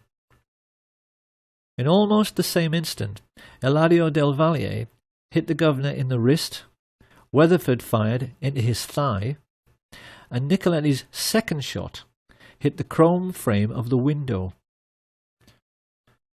A moment later, the best marksman, Malcolm Wallace, shot Kennedy in his upper back, the bullet strike witnessed and recorded by all the Secret Service men in the following car. Jackie Kennedy starts looking concerned, and yet even now there are no obvious signs that her husband, held upright by his back brace, has been shot twice. The assassins have so far failed to hit him in the head, and it is now that they play the ace up their sleeve. Here we can finally answer the riddle of where on an empty street you can hide a man with a rifle, and how he can manage to shoot a man speeding past him in a limousine. The answer is that he can't, and that is why the driver, William Greer, looked around twice to see whether Kennedy had been hit in the head, and when he saw he hadn't, as dozens of witnesses, including police officers, confirmed, he stopped the car completely. His orders was to slow down where the rest of the guys... This is Greer, the driver of the presidential limousine. Yeah, presidential limousine, slow down almost to stop. It is now that most people have been led to believe that Kennedy was shot in the head by Charles Boyd Harrelson, the sniper standing on the grassy knoll. This is not true. Because if we look at the angle of elevation of a shot from that area, it's obvious that a shot originating from above and right would have pushed Kennedy's head down and left, whereas it's quite clear that his head is knocked upwards and to the left by the impact. So where did that bullet come from? Incredibly, the answer has lain hidden in the most well-known and iconic image from the assassination of the motorcycle policeman heaving his bike onto its stand. Look now as we freeze frame him here. This is the moment when the whole world was looking up the hill toward the man who had fired from the grassy knoll, but that is not where the police officer is looking. He is looking down into the storm drain, because that is where that shot at a stationary car came from. The shot which all of the well-known assassination witnesses described as coming from behind the picket fence missed completely and ripped up the grass at Jean Hill's feet. She did not even notice, but we know this is true because the FBI told her so. So who were the men who fired unseen from the storm drains on Elm Street?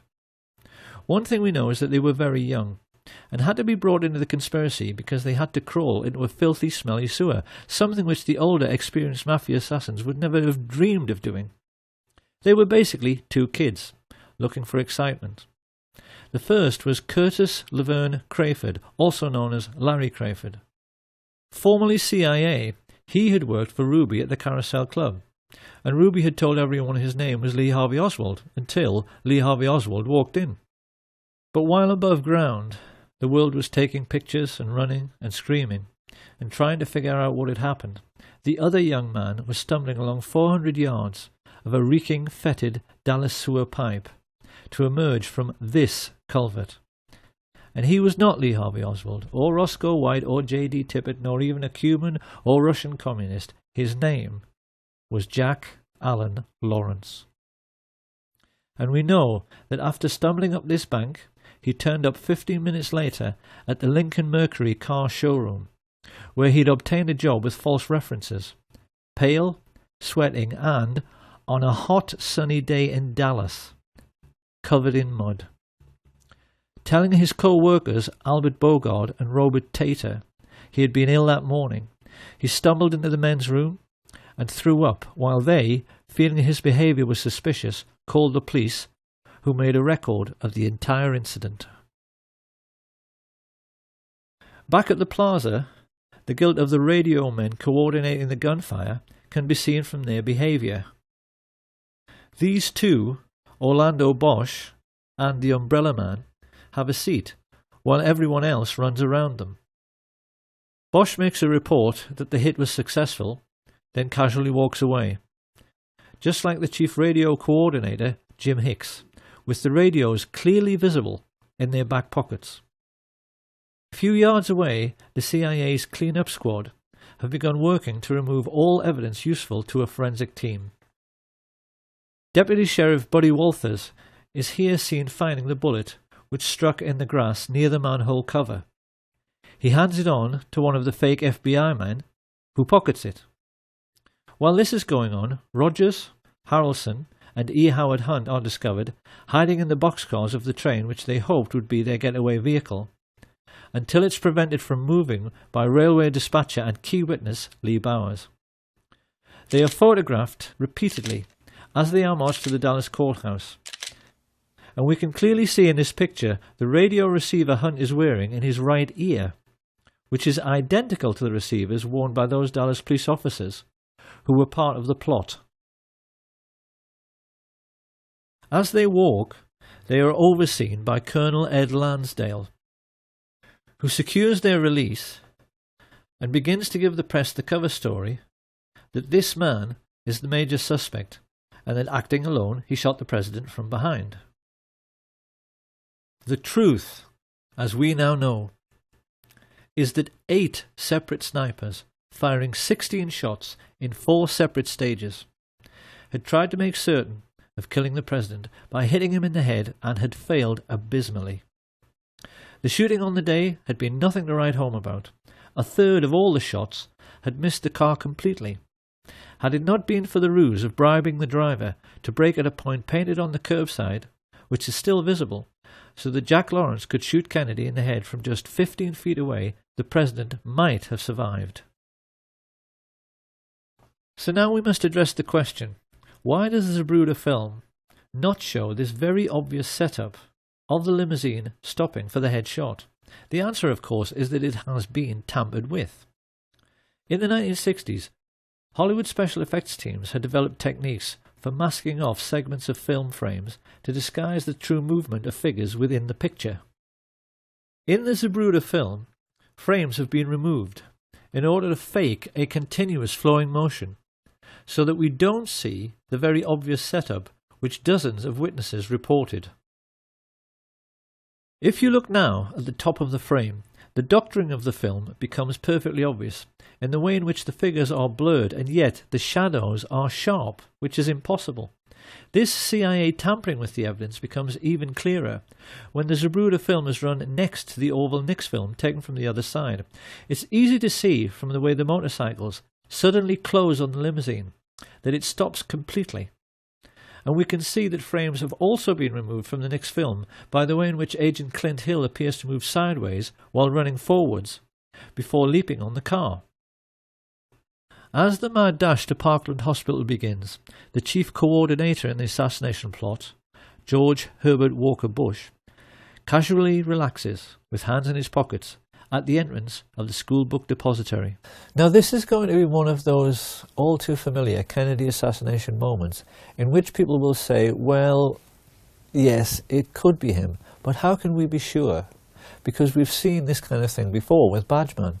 However, a gentleman who I think must be a police detective has posted a YouTube video in which he utilizes the latest forensic techniques for identifying murder suspects by making a comparison between the photo taken in Dealey Plaza and one of George Bush in conversation with Richard Nixon during Watergate. This man points out that this person has exactly the same skull shape, exactly the same hairline, chin and nose as George Bush. He is also wearing the same type of suit, white shirt and exactly the same type of tie. He is exactly the same height, the same weight, is wearing clothing which matches down to his shoes, but most importantly, he has a characteristic mannerism of cocking his right wrist when he puts his hands in his pockets. We know from this declassified FBI memo that George Bush was in Dallas, staying at the Sheraton on November 22nd. So can there be any doubt about this person's identity? Surrounded by the corrupt policemen he was coordinating, Bush knew already that if an honest officer should happen to catch one of the assassins, it would, because of what Mark Lane rightly calls plausible deniability, make no difference. Because what would they find? Mafia hoods with prison records as long as their arms? Or contract killers like Charles Harrelson? They certainly wouldn't have found anyone who carried CIA credentials or anyone whose involvement with the government could be traced. But even while he smiled and chatted to his fellow killers, Bush was unaware that the plotters had just made their first big mistake. They knew that they had to forensically control the body from the moment the shots were fired, and the moment Kennedy entered Trauma Room 1, that control had to be relinquished. Although they had CIA agents placed in the emergency unit, these people were not aware of the throat wound, which could hardly be seen because it was so tiny. It was at this moment that all the Dallas doctors and nurses like Aubrey Bell made a mental note of this very obvious sign of a frontal entry shot. One of the Dallas medical team, Dr. Charles Crenshaw, a junior doctor at that time, vividly recalls what the first professionals in the Kennedy killing had to deal with. The second wound was here in the throat, right above the necktie. It was a small opening, very small, 3 to 5 millimeters, about the size of your little finger. I looked at the wound again. I wanted to know and remember this the rest of my life. And the rest of my life, I will always know he was shot from the front. And also described the portion missing from the rear of Kennedy's head after the impact of the frangible bullet, which hit him in the right temple. The bullet struck about where and passed about where? From here through. And taking out the back or the occipital part, the back of your head. This was gone. At approximately 1 o'clock Central Standard Time today here in Dallas. He died of a gunshot wound. This information soon made its way to the media. And this is why, at the very first press conference, Press Secretary Malcolm Kilduff correctly described the cause of death and direction of the shot. In order to find a means with which to contradict this evidence, the cover-up now began in earnest, with the summoning from the Restland Funeral Home of a CIA agent who was known for being the best in the business at reconstructive surgery on cadavers, John Melvin Liggett. This man was actually attending a funeral when he was told of the president's assassination and asked to go to Parkland by the coroner. What he didn't know as he drove away was that one of his clients in this macabre and gruesome story was at that moment still alive. When he was arrested years later by New York police detective Jim Rothstein, Frank Sturgis, on discovering that Rothstein was a Bay of Pigs veteran like himself, got into an old army buddy's conversation with him and said first of all that after the assassination he returned to the Miami safe house where he ridiculed Marita Lorenz for missing history. It was all perfectly safe, he told her. No cops, no newspaper investigation, everything was covered. I asked Sturgis, Jesus Christ, Frank, did you shoot the president? Did you have something to do with that? He said, who gives a shit? Yeah, who's going to prove it? He said, we kill a lot of people. What the hell's the difference? Sturgis then went on to say that Dallas police officer J.D. Tibbett was actually gunned down by the radio talk show host G. Gordon Liddy, who was at that time a CIA agent working with E. Howard Hunt. And here we must address a question which puzzled assassination researchers for years. Why did a Dallas policeman have to die within a few minutes of President Kennedy? What possible function could he have played in the overall plot as a corpse? One would think the authorities could have caught the fleeing patsy without any need to incriminate him any further. So why did the life of J.D. Tibbett also have to end on the 22nd of November 1963? Where did he fit in? In only the last few years, a wonderful investigator called Robert D. Morningstar discovered one tiny little fact about Jefferson Davis Tibbett, which became the most important single piece in the completion of this puzzle.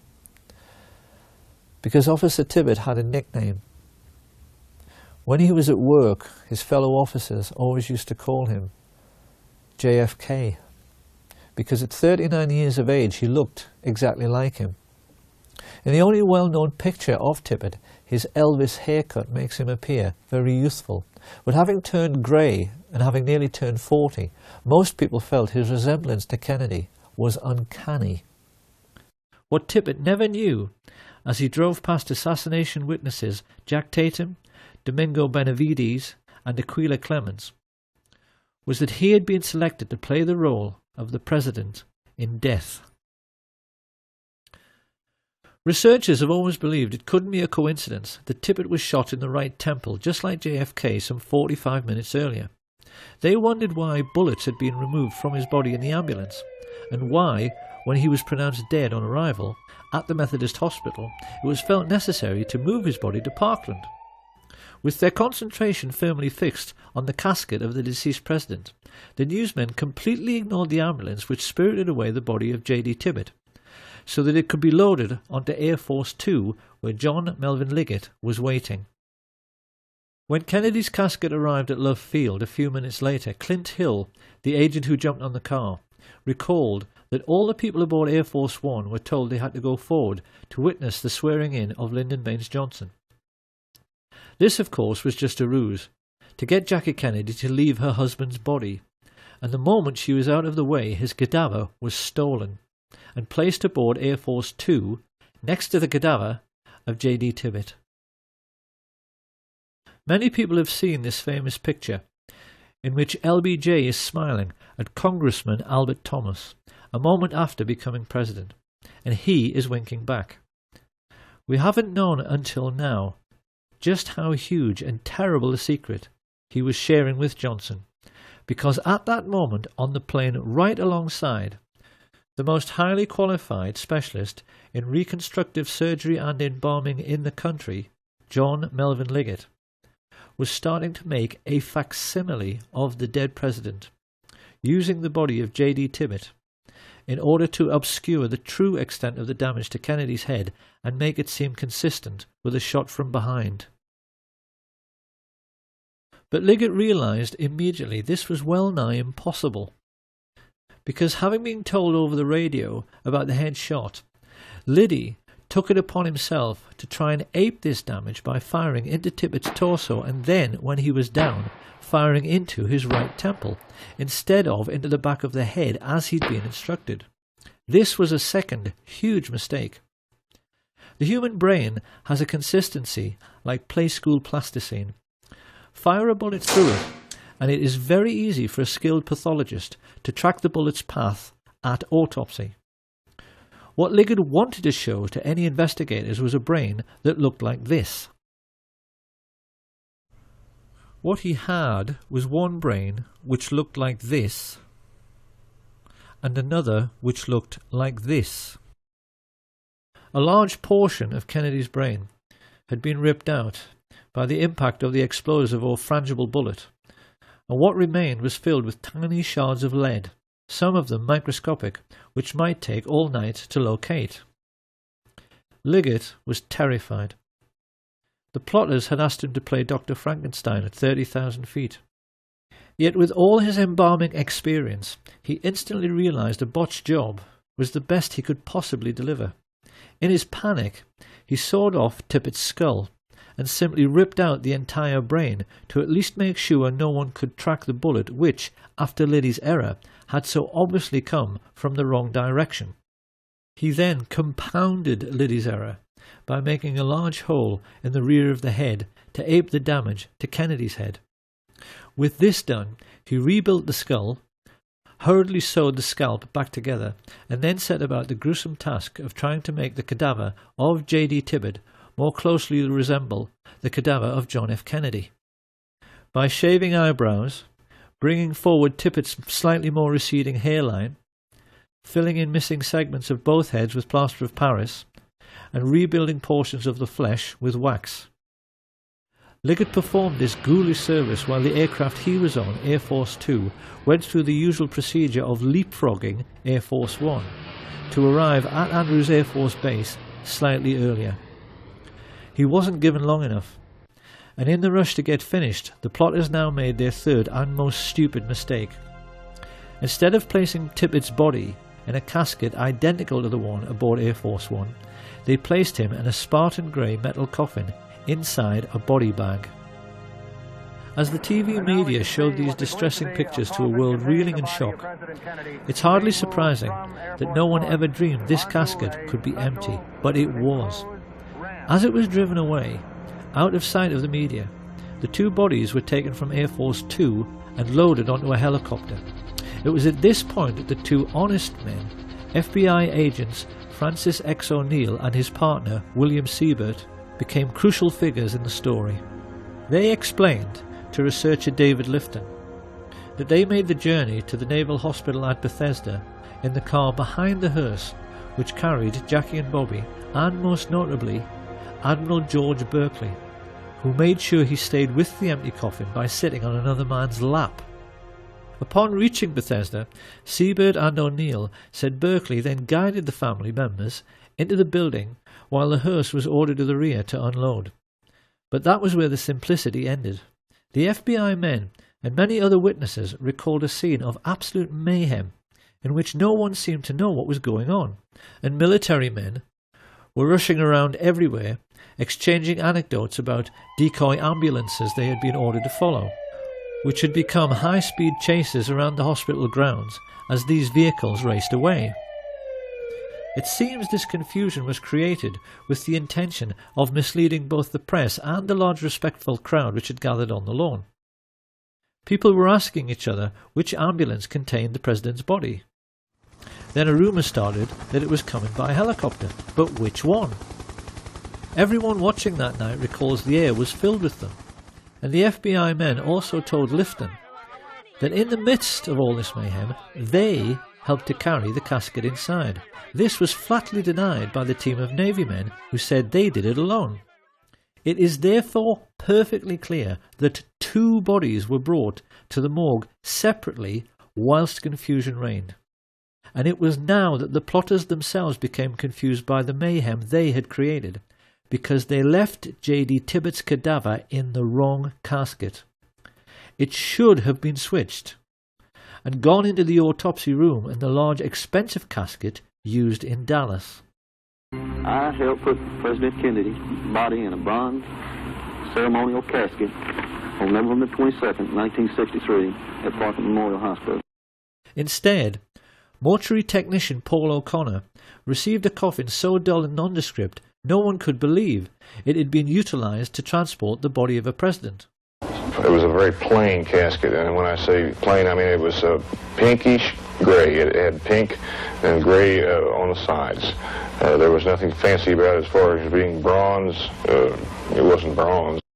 The autopsy then became a farce the moment it began.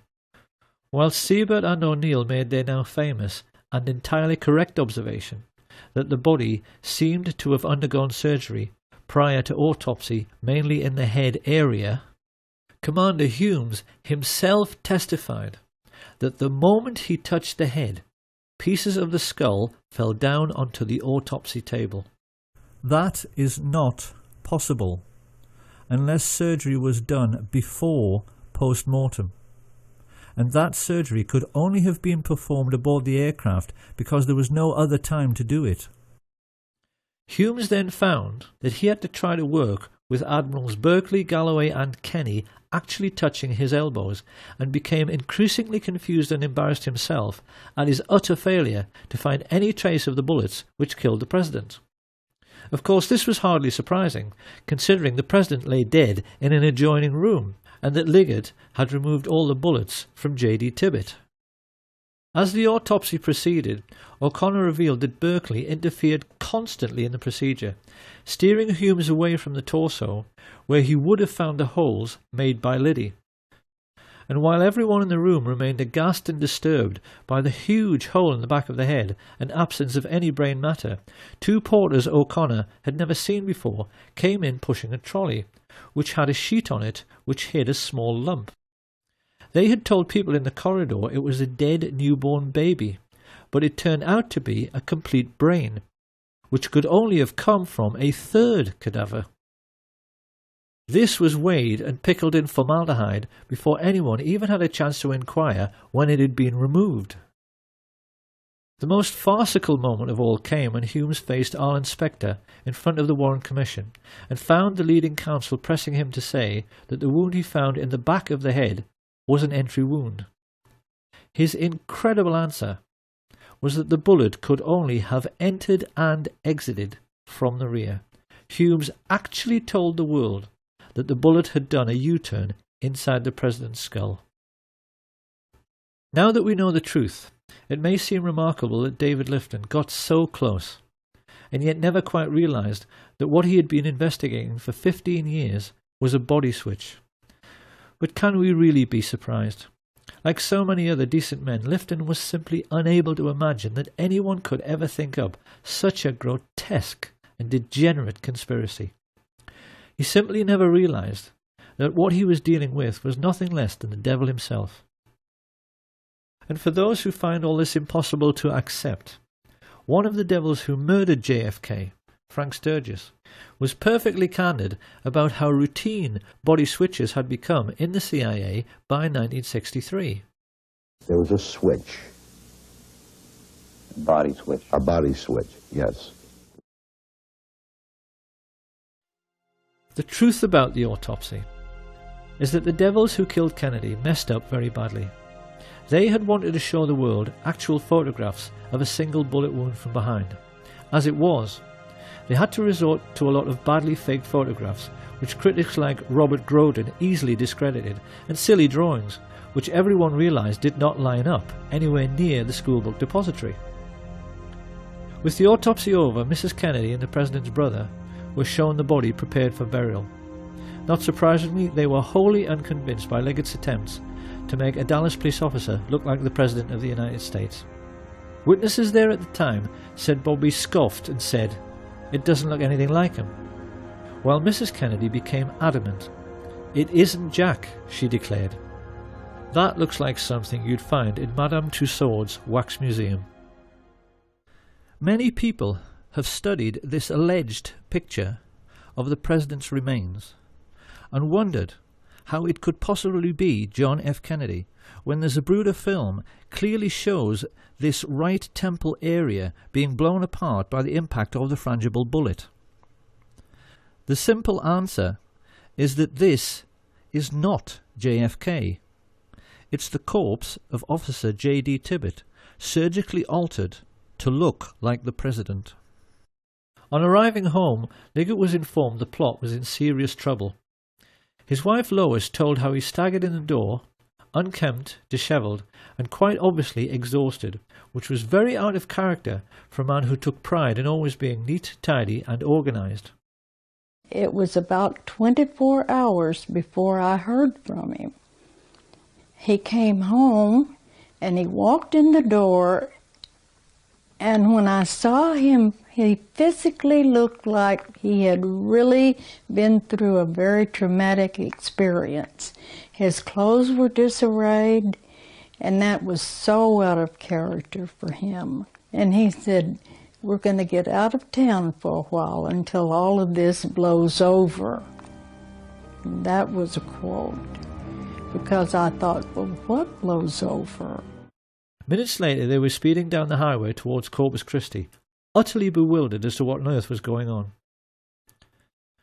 Chain-smoking at the wheel, Liggett was looking increasingly nervous.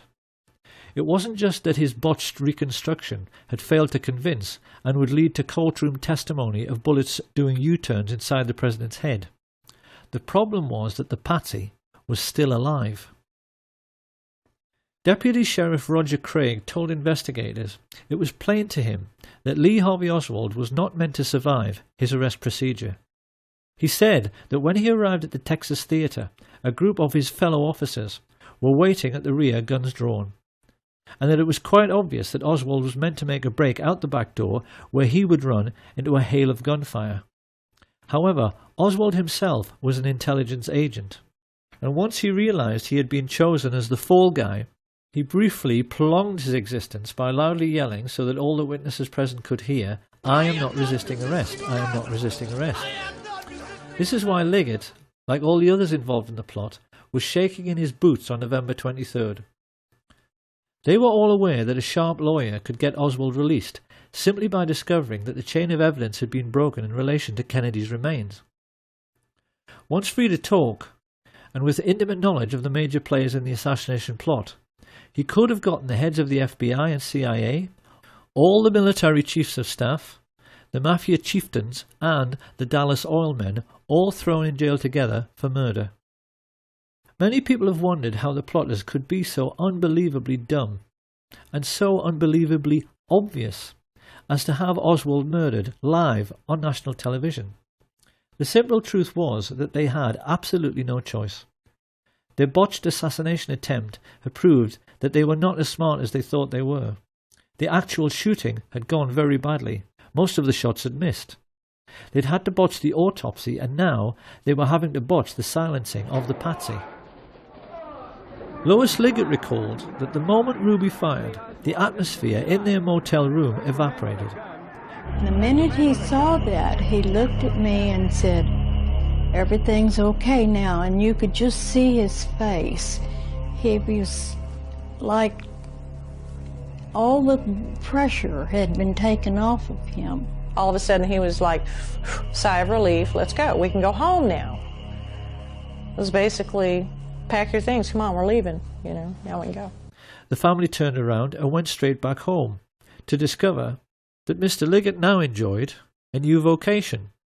It appeared he had suddenly come into millions, which bought his family a big new house and himself a new lifestyle, which included many wild poker parties at which, among others, he hosted David Ferrie.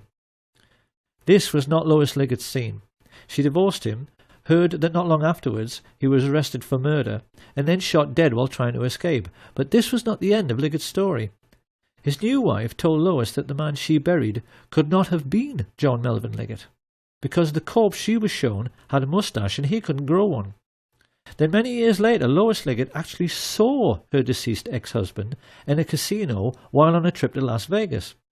Quite clearly this man had been the beneficiary of yet another CIA body switch, and to this day doubts remain as to the true fate of Jack Ruby, Lee Oswald, John Liggett and the President himself. Many researchers now believe the plotters may have kept Kennedy's remains as a souvenir and buried J.D. Tibbett in Arlington Cemetery.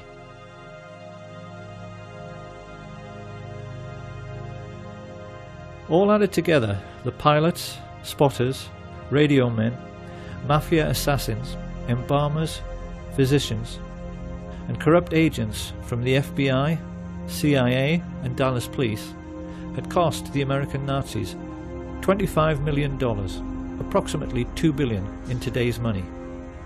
But they could afford it.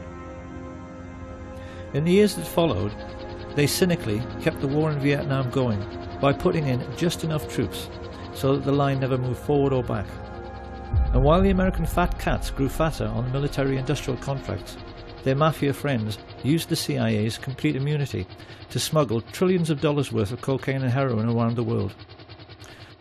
Sir, the Republicans are trying to blame you for the existence of a small air base at Mena, Arkansas.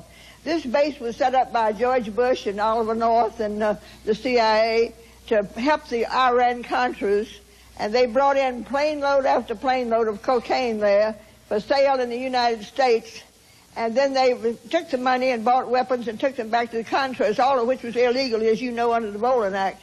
But tell me, did they tell you that this had to be in existence because of national security? Well, let me answer the question. No, they didn't tell me anything about it. Of course, when criminals are making easy money, they tend to become lazy and careless, and this is what led to Watergate. Someone's here.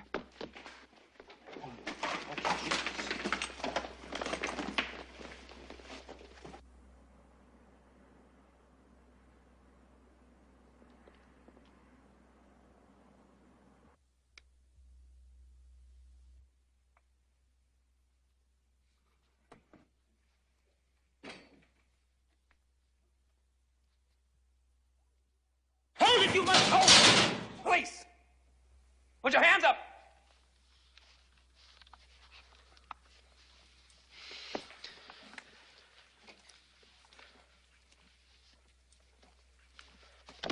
Drop that jacket! When the two plainclothes police officers switched the lights on in the Watergate building, who should they find hiding there? Frank Sturgis and Bernard Barker, who were working for E. Howard Hunt, exactly the same people who had murdered President Kennedy 9 years earlier. Sturgis even told the San Francisco Chronicle that the true reason for their burglary of the Watergate offices was to retrieve compromising pictures of CIA men in Dealey Plaza, which the Democrats were going to have published. Of course, somebody had to take a fall for conducting such a woefully sloppy operation, and when Howard Hunt found himself in prison for 33 months, he rather turned against his old friends for making him into the patsy on this occasion.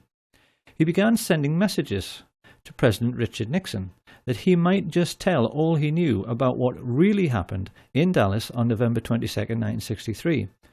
And one of Nixon's presidential aides, Dean Birch, recalls that when he heard about this, George Bush broke out all over in assholes and shit himself to death. It was this situation which led directly to what journalists now refer to as the Watergate murder, the crash of Flight 553. On December the 8th, 1972, Dorothy Wetzel Hunt, the wife of E. Howard Hunt, boarded a flight from Washington to Chicago. A CIA agent like her husband, she carried $250,000 in her bag, which was to buy the silence of his Watergate co-conspirators. Travelling along with Dorothy was CBS news correspondent Michelle Clark, whose CIA boyfriend had been able to give her a unique journalistic insight into what Watergate was really all about. These two women boarded the aircraft with a dozen other individuals who at that time had information which E. Howard Hunt claimed was going to blow the White House out of the water. As the plane made its final approach through fog and very low cloud, the people living near the aircraft runway sensed something rather strange was going on. The normally quiet suburban street suddenly filled up with cars, and a moment later, having been told to power down too early, Flight 553 emerged from the mist and clipped the branches of some trees before crashing on top of several bungalows on West 70th Street. The watching neighbours were then staggered to see FBI agents immediately leap out of their cars and start rooting around in the debris, a full 10 minutes before the fire brigade even arrived on the scene. 44 people, including Dorothy Hunt and Michelle Clark, were killed in the crash. E. Howard Hunt served his time and came out of prison a widower and $1 million richer. The Nazi shadow government of the United States had faced a blackmail threat and the possibility that their complicity in the murder of President Kennedy might become public knowledge. Their response was to bring down a civilian airliner onto a residential district. They covered it up by having FBI agents on the ground seek out and remove all incriminating documents from the dead bodies found in the wreckage. And when the local TV station received an anonymous phone call from a radio ham who had monitored the deliberately misleading exchanges from the Midway Control Tower, which caused 553 to crash, an FBI agent simply confiscated all the tapes, thus eradicating all information pertaining to the accident. This is how the agents of the US government now behave. They function essentially as a goon squad of mercenaries and murderers, hardly any different to Hitler's Gestapo, and are used as a private intelligence service and as personal hitmen for America's richest families, their only role being to cover up the dirty tricks which the rich people are playing on their fellow countrymen every day. Along with threats and murder, the most important weapon used by this private army of footpads in this ongoing cover-up is disinformation. And it's here that we can now address a question which will probably be bothering the huge numbers of people who have taken an interest in the Kennedy assassination and in the many documentaries produced by assassination researchers over the years. What happened to Badgeman? The answer is very simple. He never existed. He was simply a phantom, created by the CIA's disinformation machine to lay down a trail which led nowhere. So now another question appears. If this is so, why have so many people spent a quarter of a century trying to discover his identity? By examining this question, it is now possible to reveal the extraordinary lengths America's rulers have gone to in order to hide the truth about the Kennedy assassination. America's oligarchs grossly underestimated the courage and skill of those who tried to uncover the truth about the Kennedy killing, none more so than the brilliant and tenacious Mark Lane. By the mid-1960s, his film Rush to Judgment had left the country in no doubt that they had been multiple gunmen acting together in some sort of conspiracy. Once he had proved this beyond any doubt, the only question remaining was, how big was the conspiracy? So it came as no surprise when polls started showing that 9 out of 10 Americans believed it had to be the CIA. This internal memorandum reveals just how nervous the agency was about this development. It spells out in no uncertain terms the concern spreading in the corridors of power, and the urgent need to rectify this situation through the use of assets in the media. This great image problem led America's Nazis into initiating Operation Mockingbird, an ongoing policy of using the colossal wealth they were now amassing from drugs and weapons sales to buy up as many TV and film companies, newspapers, and local and national radio stations as they could lay their hands on, to the point where by the 1970s they were proudly boasting that everyone of any significance in the media is CIA. Do you have any people being paid by the CIA who are contributing to a major circulation American journal? We do have people who submit pieces to American journals. Do you have any people paid by the CIA who are working for television networks? This, I think, gets into the kind of getting into the details, Mr. Chairman, that I'd like to get into in executive session. Virtually every well-known journalist, newspaper editor, and television presenter became a secret CIA agent, as did many entertainers and film stars. The question now was how best to use trusted public figures like Walter Cronkite. And this was how the first investigative documentaries about the Kennedy assassination came to be made. It will come as a terrific shock to those who have sought truth and solace in these many films, feature articles, and TV specials, to learn that every last one of them, including Oliver Stone's JFK, was actually produced by the CIA.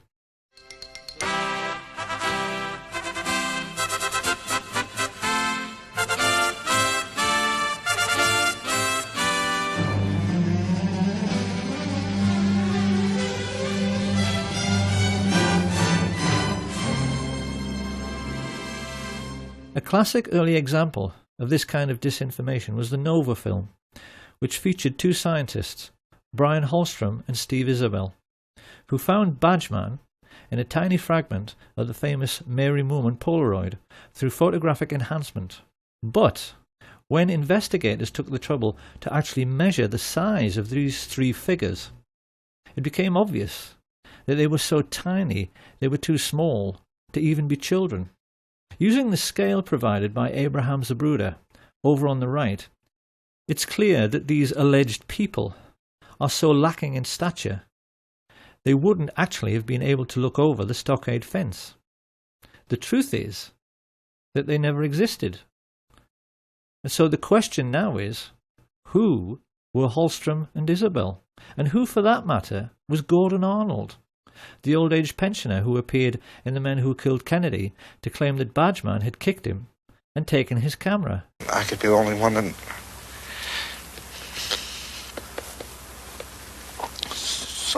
saw the man.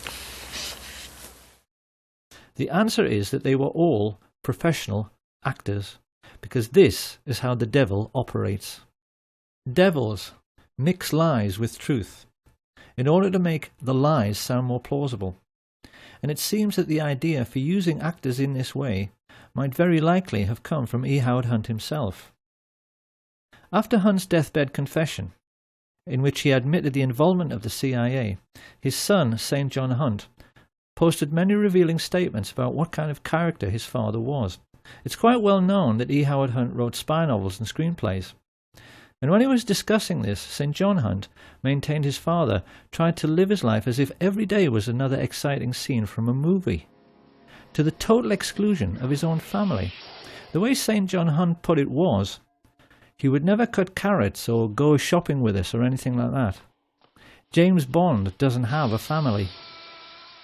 Historians are well aware that the CIA studies everything which is impressive, and it now seems very plain that they were greatly influenced by the brilliance of the Levinson and Link Columbo series, particularly one episode, Murder, Smoke and Shadows, in which the killer, who is a ruthless young movie director, tries to confuse and mislead Columbo through his powers of creating illusion, only to have the tables turned when this is done back to him, because the whole point of that episode is that the audience never know who is and who isn't supposed to be an actor. The Men Who Killed Kennedy series was laid out in the same way.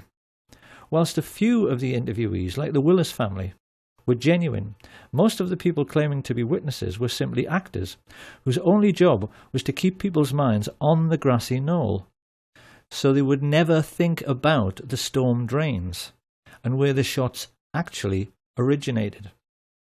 Oliver Stone's film was made to serve exactly the same purpose. It's also very clear that the CIA spent a lot of time studying the emotional breakdown in interviews with people like the ambulance driver Aubrey Reich. Intelligence agents are fully aware that when an audience sees someone sobbing from grief on screen, they tend to become emotional themselves. This is how sensitive, humane people react. And when this happens, you're no longer thinking. And when you're no longer thinking critically, when you suspend skepticism for the sake of emotionalism, you can be fooled.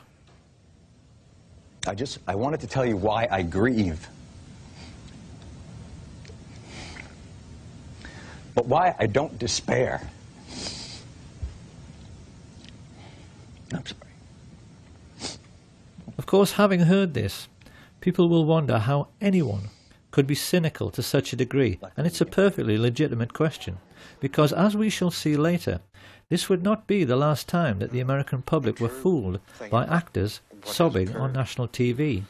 And these monstrous fabrications were not confined only to television. Soccer man. In 2003, a book was published called Blood, Money and Power, ostensibly written by Texas law attorney Bar McClellan. This book signalled a shift in establishment policy by claiming that Lyndon Baines Johnson, a natural suspect as the king who might have killed the king, was behind the entire plot, and used his own attorney, Ed Clark, to pay off the gunman. Researchers noticed that at exactly the same time, a lot of information suddenly became available about all the murder plots LBJ had been involved in with Clift Carter and Billy Solestes. We were then treated to the sensational deathbed confession of E. Howard Hunt. And in the book itself, the serious researchers found this extraordinary paragraph. Wallace centered on Kennedy's head and fired. The shot went almost 200 feet but was barely low and slightly to the right, hitting the president in the back shoulder blade. The bullet was deflected upward ever so slightly, exiting at the tie knot. The bullet's jacket separating to hit and crack the windshield, the remaining slug hitting the curbing in front of James Tague, an onlooker standing in front of the triple underpass on Commerce Street. The slug knocked cement shards in all directions. A splinter nicked Tague on the cheek. So just exactly what is going on here? This is quite obviously a ludicrous assertion. So what is it all about? What it's all about is that the CIA actually wrote this book. They knew that the critics had been able to laugh loud and long at the single bullet theory because the FBI had had to change their story. At first, they had accepted the indisputable evidence that James Tague was scratched by a bullet as he watched from below the overpass, because they initially claimed that the first shot alone had gone through the president and the governor, making 7 separate wounds in 2 different men.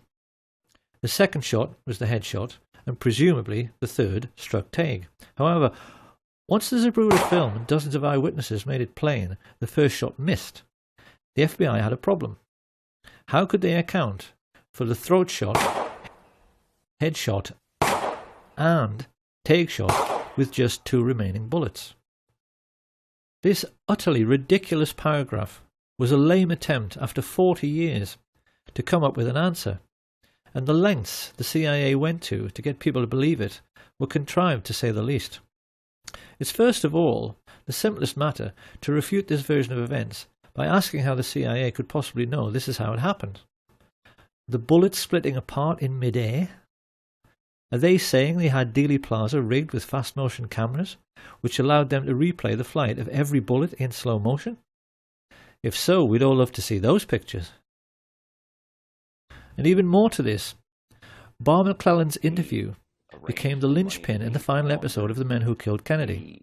which was then banned from public broadcasting after a lawsuit was allegedly brought against the History Channel by former Presidents Carter and Ford and their friends Jack Valenti, Bill Moyers and Lady Bird Johnson. Of course, this was just more disinformation. What the plotters hoped to achieve was that by getting the series banned, but making it available on the internet, the seekers after truth would be duped into thinking it must be true, precisely because it had been banned from mainstream media. It's a double bluff. It is quite possible, after all of this ludicrous skullduggery, that even the CIA themselves couldn't remember what purpose it was all supposed to serve. But the general idea was that the public was supposed to swallow the notion that Lyndon Baines Johnson was the primary culprit in this entire affair, because he's dead and can't speak for himself. It is absolute nonsense to suggest any such thing. Lyndon Baines Johnson was, like Hitler and Richard Nixon, a mere puppet of the oil men and the merchant bankers and military industrialists, something he finally admitted to. I can't honestly say that I've ever been completely relieved of the fact that there might have been international connections. You mean you still feel that there might have been? Well, I have not completely discounted. The notion that he was the criminal mastermind behind the Kennedy assassination is simply another disinformation falsehood dreamed up by the CIA. He was most definitely involved in the plot and offered up his personal hitman, Mac Wallace, to be part of it, but the men who actually masterminded the plot were Allen Dulles and David Atlee Phillips, with George Bush being the most important figure in the actual execution of the plan, and even they, in the end, proved themselves to be just as crude and obvious as anyone else in the way they took care of anyone who might incriminate them. On the 22nd of February 1967, Eladio Del Valle and David Ferry were both murdered within minutes of each other, when it seemed they might give information to the Jim Garrison investigation. Charles Boyd Harrelson and Milwaukee Phil Aldericio suffered convenient early deaths in jail, and having been ordered to testify before the House Select Committee on Assassinations, both Charles Nicoletti and George de Mohrenschildt were shot dead at the same time on the 29th of March 1977. Having been scheduled to testify before the same committee, Johnny Roselli met a similar fate. His body was found floating in an oil drum in Dumbfounding Bay, Miami, just after Malcolm Wallace was murdered in exactly the same way as Lee Bowers. On a stretch of empty American highway, his car was forced off the road, then CIA agents smashed his head into the steering wheel until he died, to make it appear like a single-car accident. Not long afterwards, Sam Giancana was shot in the back of the head while cooking sausages, and his spy inside the Chicago police force, Richard Kane, was blasted to death with a sawn-off shotgun in Rose's Sandwich Shop on the 19th of December, 1973.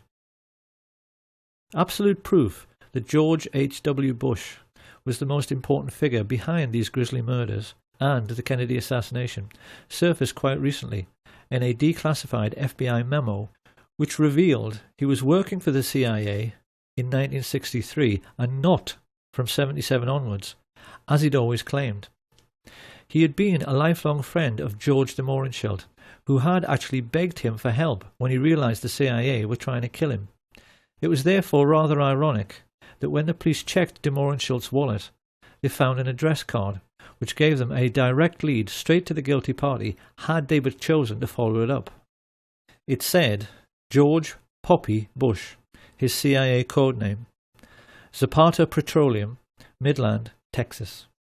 It became a farewell note from the man who coordinated the crime of the century, a man whose father, Prescott Bush, had created the CIA in the first place, along with his friends some 30 years before, purely in order to take care of their own business interests. They arrogantly believed they were more intelligent than anyone. But in the end, the means the George Bush-led CIA chose to silence all the major underworld figures who might incriminate them proved to be every bit as crude and obvious as Ruby's killing of Oswald on television.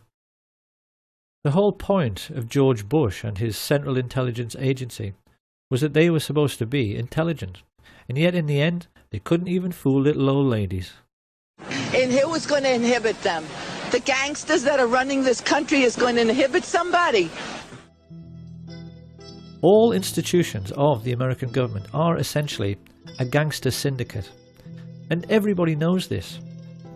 So perhaps it's time now to ask what we have learned and how best we can use this new understanding about the West's secret history to evaluate what is really going on in our world right now. To begin with, let's answer a couple of questions which have perplexed many people over the years. A great many researchers and historians have wondered why the Kennedy family themselves almost seemed to be aiding and abetting the cover-up by choosing to be so quiet about the assassination itself. After the revelations of Chuck Giancana, there now seems little doubt that this is because they know a full disclosure of Joe Kennedy's dirty political dealings with the mafia would likely leave the Kennedy name in a very tarnished state. Up until now, history has tended to give the Kennedy patriarch a distinguished and squeaky clean image which went along with his appointment as the American ambassador to Britain. Like most things about the ruling class, this image is false, because it's clear that Joe Kennedy was every bit as big a crook as his business associate, Sam Giancana. However, it also seems necessary now to revise the entire history of the Kennedy brothers. The reputation of Edward Kennedy never recovered from the Chappaquiddick incident, in which Mary Jo Kopechne lost her life when she drowned in his overturned car when he allegedly drove off this unlit bridge whilst under the influence. At the time, the public believed this was a married man misbehaving, but it's come to light recently that our old friends Frank Sturgis and E. Howard Hunt were seen in the Martha's Vineyard area just prior to the accident. Once again, it's the same dirty people pulling the same dirty tricks. The media's treatment of this affair destroyed any chance Edward Kennedy might have had of becoming president, and we do now have to wonder if this was yet another example of the CIA controlling public opinion. To the same end, it is also now clear why such venerable institutions as the BBC and other prominent European broadcasters have assisted in the cover-up. They always knew the Kennedy assassination was a can of worms, and that if the whole truth in the story were pursued vigorously, it would lead right back to the gates of Auschwitz and the obscene profits which Europe's royalty and heads of state made from their investments in slave labour. This is a brutal truth which the West must now confront, and an equally brutal problem the United States must now face is the question of what has happened to the US military in the intervening years since it murdered its own commander-in-chief. The answer is that America's armed forces are now completely controlled by the American mafia. The mob don't even need hitmen anymore. They use United States Marines as assassins.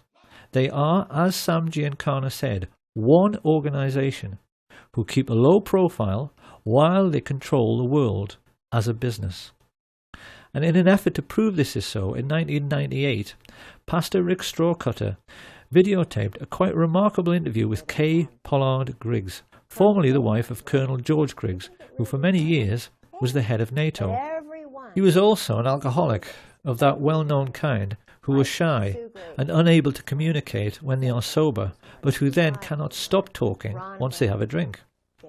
During the course of a stormy marriage, punctuated by periods of domestic violence, which cost Kay Griggs many black eyes and broken bones, she learned that her husband had been turned into a brutal psychopath as a consequence of his military training, which included induction into what is known as the Pink Triangle, the Cherry Marines.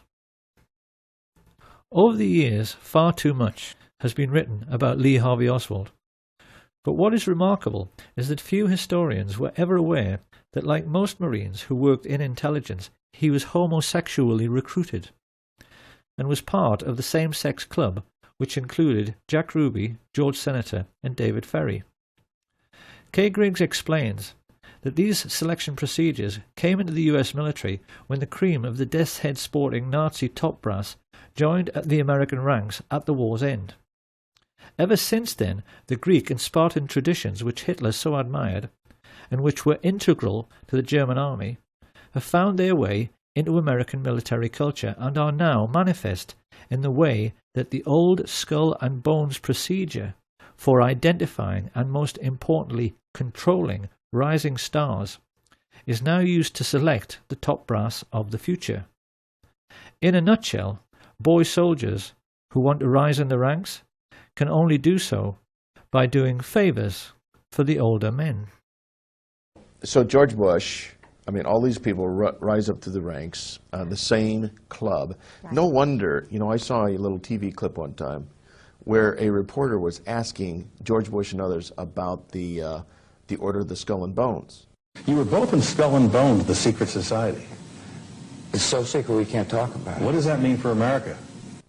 I mean, if this really got out, that these guys are all inducted because they've got some kind of homosexual thing on them. Indoctrination. I mean, or induction. They have to do that. Yeah. They do that. Yeah. Even in a coffin. And it's even now coming into the military totally. The chiefs do that. They put them in the coffin. They do the bowling ball trick. Okay, you're going to explain this. What happens when you get in the coffin? Why do you get in a coffin? Oh, they get, when you get your eagles, that's a German thing. Okay. You know, it's what the German high command did, and most of them, you know, had the boyfriends and stuff, the Krupps and all of that. It is a German thing that they say goes back to Greece, and it's all the male Marine-looking men that they do it with. See? So now the chiefs have to do that. What they do is they get, George said it's like a zoo. They get everybody really drunk, and they sometimes call it dining in. Shellback is another time that they do it. Not everybody does it, but the ones who do it, if they're young, they get right up to the top. It's a... okay, well, what actually do they do? They've got a coffin, they get inside anal this... sex. Oh, that. They put them in the coffin and they do things. This is how military recruits are now controlled. And the mafia military exert a similar hold over all career politicians. At some time on the way up, they are manoeuvred into a compromising position, usually through the use of two-way mirrors in a brothel.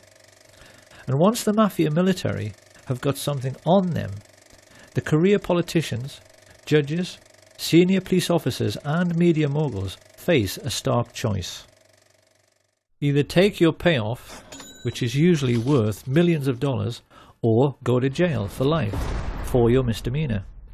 It is with these kinds of tactics, first used by Sam Giancana in the 1930s, that what are now known as the 5 mafia families of the New York metropolitan area, the Genovese, Gambino, Lucchese, Colombo and the Bonanno, control all politics in the United States, and through their business arrangements with the 5-star generals and CIA, control all cocaine and heroin trafficking throughout the entire world.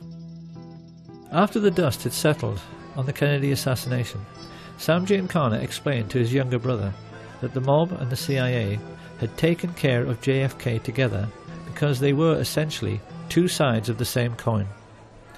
In the last 50 years, that relationship between these two secret societies has become even closer, to the point where they are now indistinguishable. The people who live in the Third World are so well aware of what is really going on, they have come to call the CIA the cocaine importing agency. The World Wide Web now abounds with proof to back this up. And although many people were skeptical at first about Kay Griggs, in recent times her most sensational claims have been fully endorsed by the FBI chief Ted Gunderson, who gave several interviews in support. This cult was involved in distributing drugs up and down the East Coast, drugs that were being flown in from Southeast Asia in military and planes. The operation was by the certain Army personnel and also CIA. She told me that there were generals involved in the drug operation. There were police officers and at least 2 attorneys in the Fayetteville, North Carolina area. The path that this led me down is mind-boggling. Over the last 23, 24 years, I have developed so much information about the situation as it exists in our great country and gone public with it as much as possible, and yet I am being ignored. What is basically happening is that the United States military use Air Force bases in Europe to connect with the Third World, particularly Pakistan and Afghanistan, where the poppy fields are cultivated. This is the real reason for the conflict in Afghanistan. It's to protect the record harvests of heroin which almost ended when the Taliban took power. But they don't tell the soldiers this, and it's a truth you'll never hear on NBC or BBC. Having brought the refined cocaine and heroin into Europe and the United States, it is then passed on to the mafia for sale at street level, sometimes by police officers in uniform. It's an arrangement which nets the generals and the mafia chiefs billions, and the fact that someone of Ted Gunderson's credibility was completely ignored when he went public with this information underlines the fact that our entire mainstream media, as well as the entire justice system, has been bought off. So the question must now be asked: if this shadow government of the world's only superstate can get away with the murder of a president and through their wealth be in total control of the United States military, media, and the justice system, what else might they be getting away with? Could it possibly be that the serious researchers have been right all along, and remembering what happened to Flight 553, that 9/11 truly was one huge confidence trick?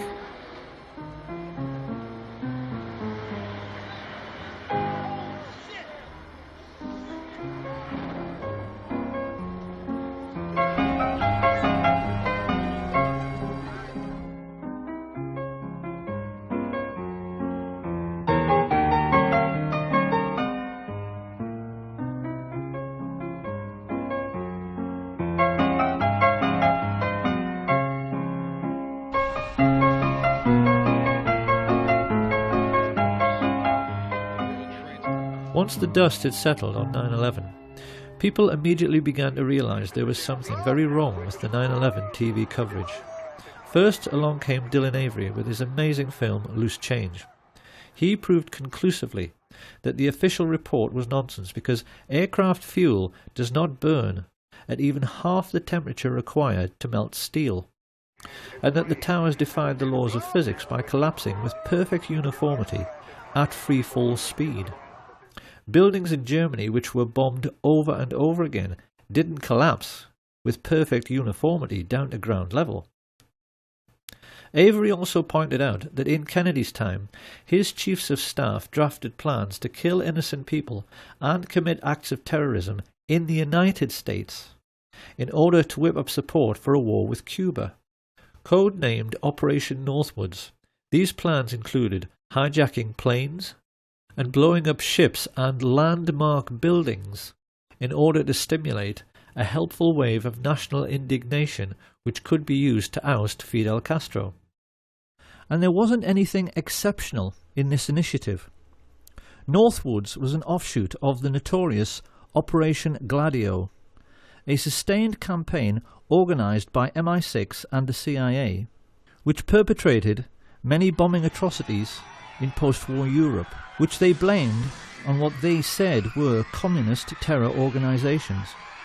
A typical example was the horrific bombing of Bologna railway station in 1980. Italians will be appalled to learn this outrage was committed by the Americans and the British. But this particular atrocity, which like all others during this period was intended to keep people living in fear of a bogus enemy, so they would accept increasing state control by so-called strong leaders, illustrates only too well the fact that some 40 years prior to 9/11, the cabal of secret Nazis who killed Kennedy were making serious preparations for terrorist attacks upon their European allies and even upon their own country. In the 9/11 news footage, it is abundantly clear that the interviewees are actually paid actors, speaking lines which have been written for them. I feel like I was in a movie. This is exactly the same situation as in the men who killed Kennedy. And because these are people who are being expected to perform, they tend to overdo it. I could be the only one that saw the man. They killed the president. And to be honest with you, if I'd have known this,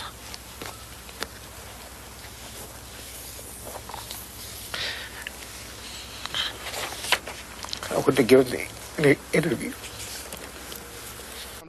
It is perfectly clear that the 9/11 street people are trying much too hard to convince their audience. Approximately several minutes after the first plane had hit, I saw this plane come out of nowhere and just ream right into the side of the Twin Tower, exploding through the other side.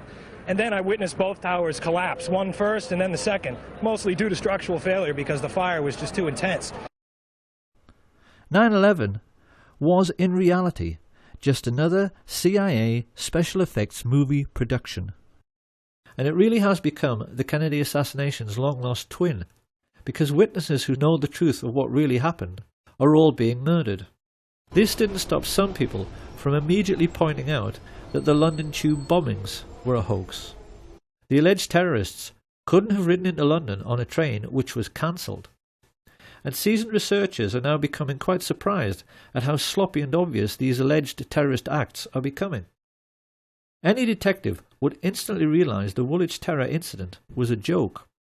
We were shown pictures of a supposedly decapitated man lying prone on the street.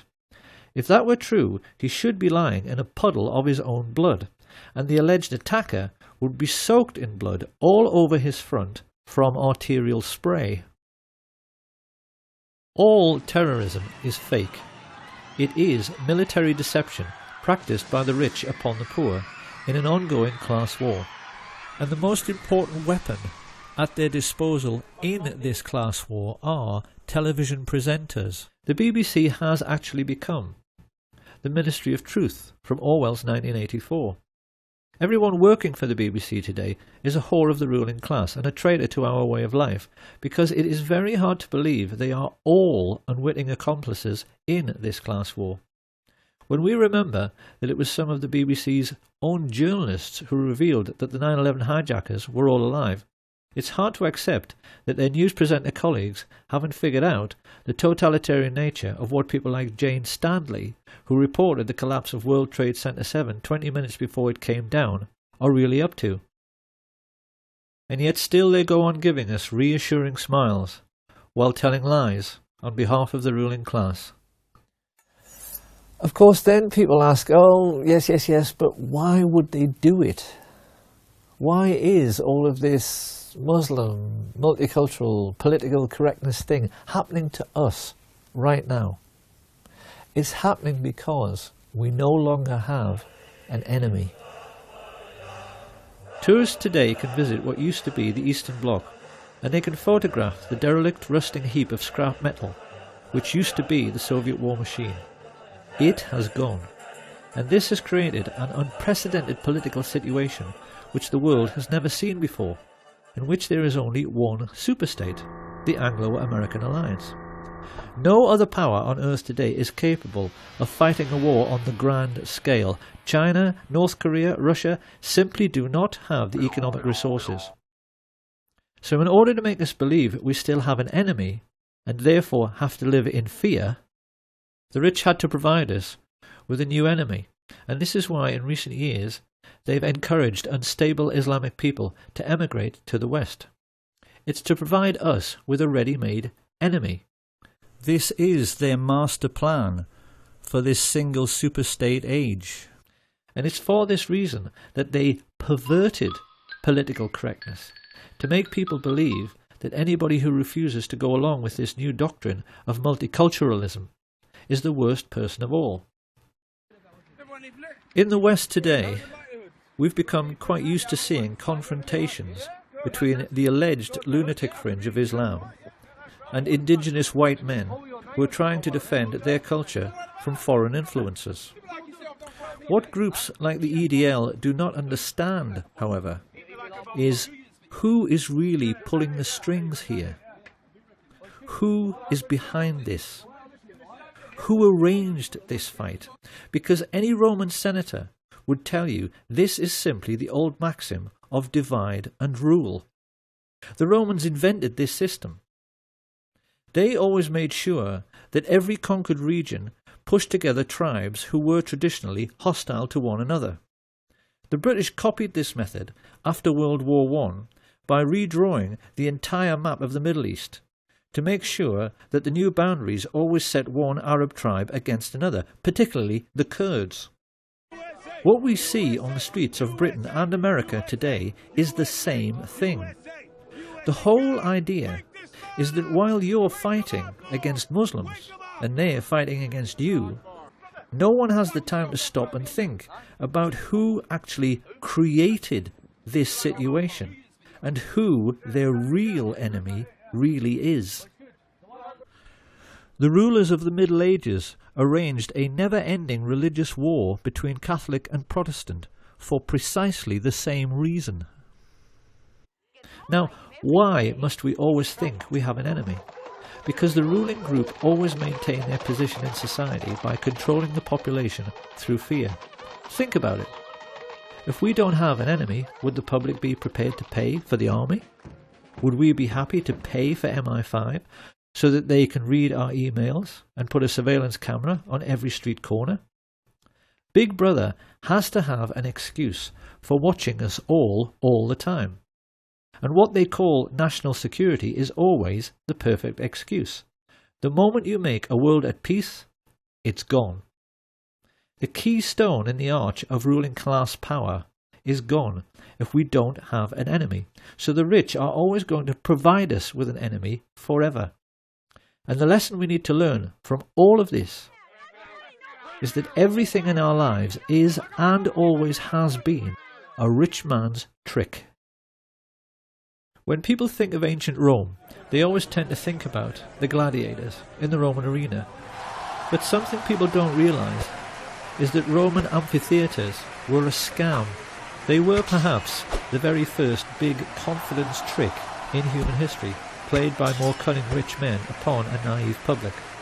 What Caesar did was to say to the Roman Vulgate, I will give you gladiatorial games, but only if I can have your votes. And he only offered this bargain because he knew the Vulgate loved the games more than they loved anything. This is how the Roman maxim, panem et circenses, bread and circuses, became established. Because Caesar was the first politician to understand that if you give people what they want, they will tolerate being ruled. By this means, Julius Caesar made himself into the first dictator whose fortune was protected by a professional army. And everything that every ruler has given us since Caesar has simply been another rich man's trick. Religion is a rich man's trick.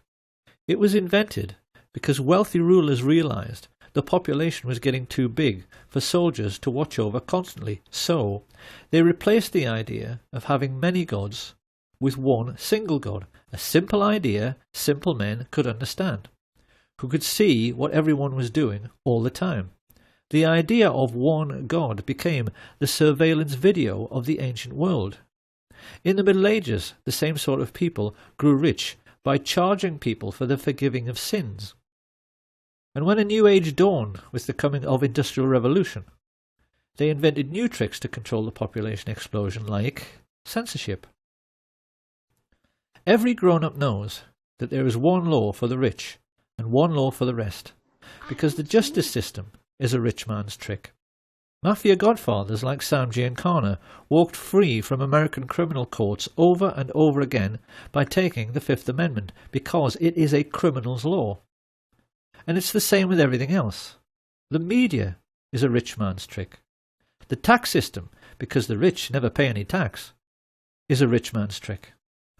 Political correctness is a rich man's trick. The murder plot to kill Lady Diana Spencer was a rich man's trick. And the War on Terror, 9/11, the London Tube bombings, the Woolwich terror attack, the Kennedy assassination, all of it is simply another rich man's trick controlling how we think.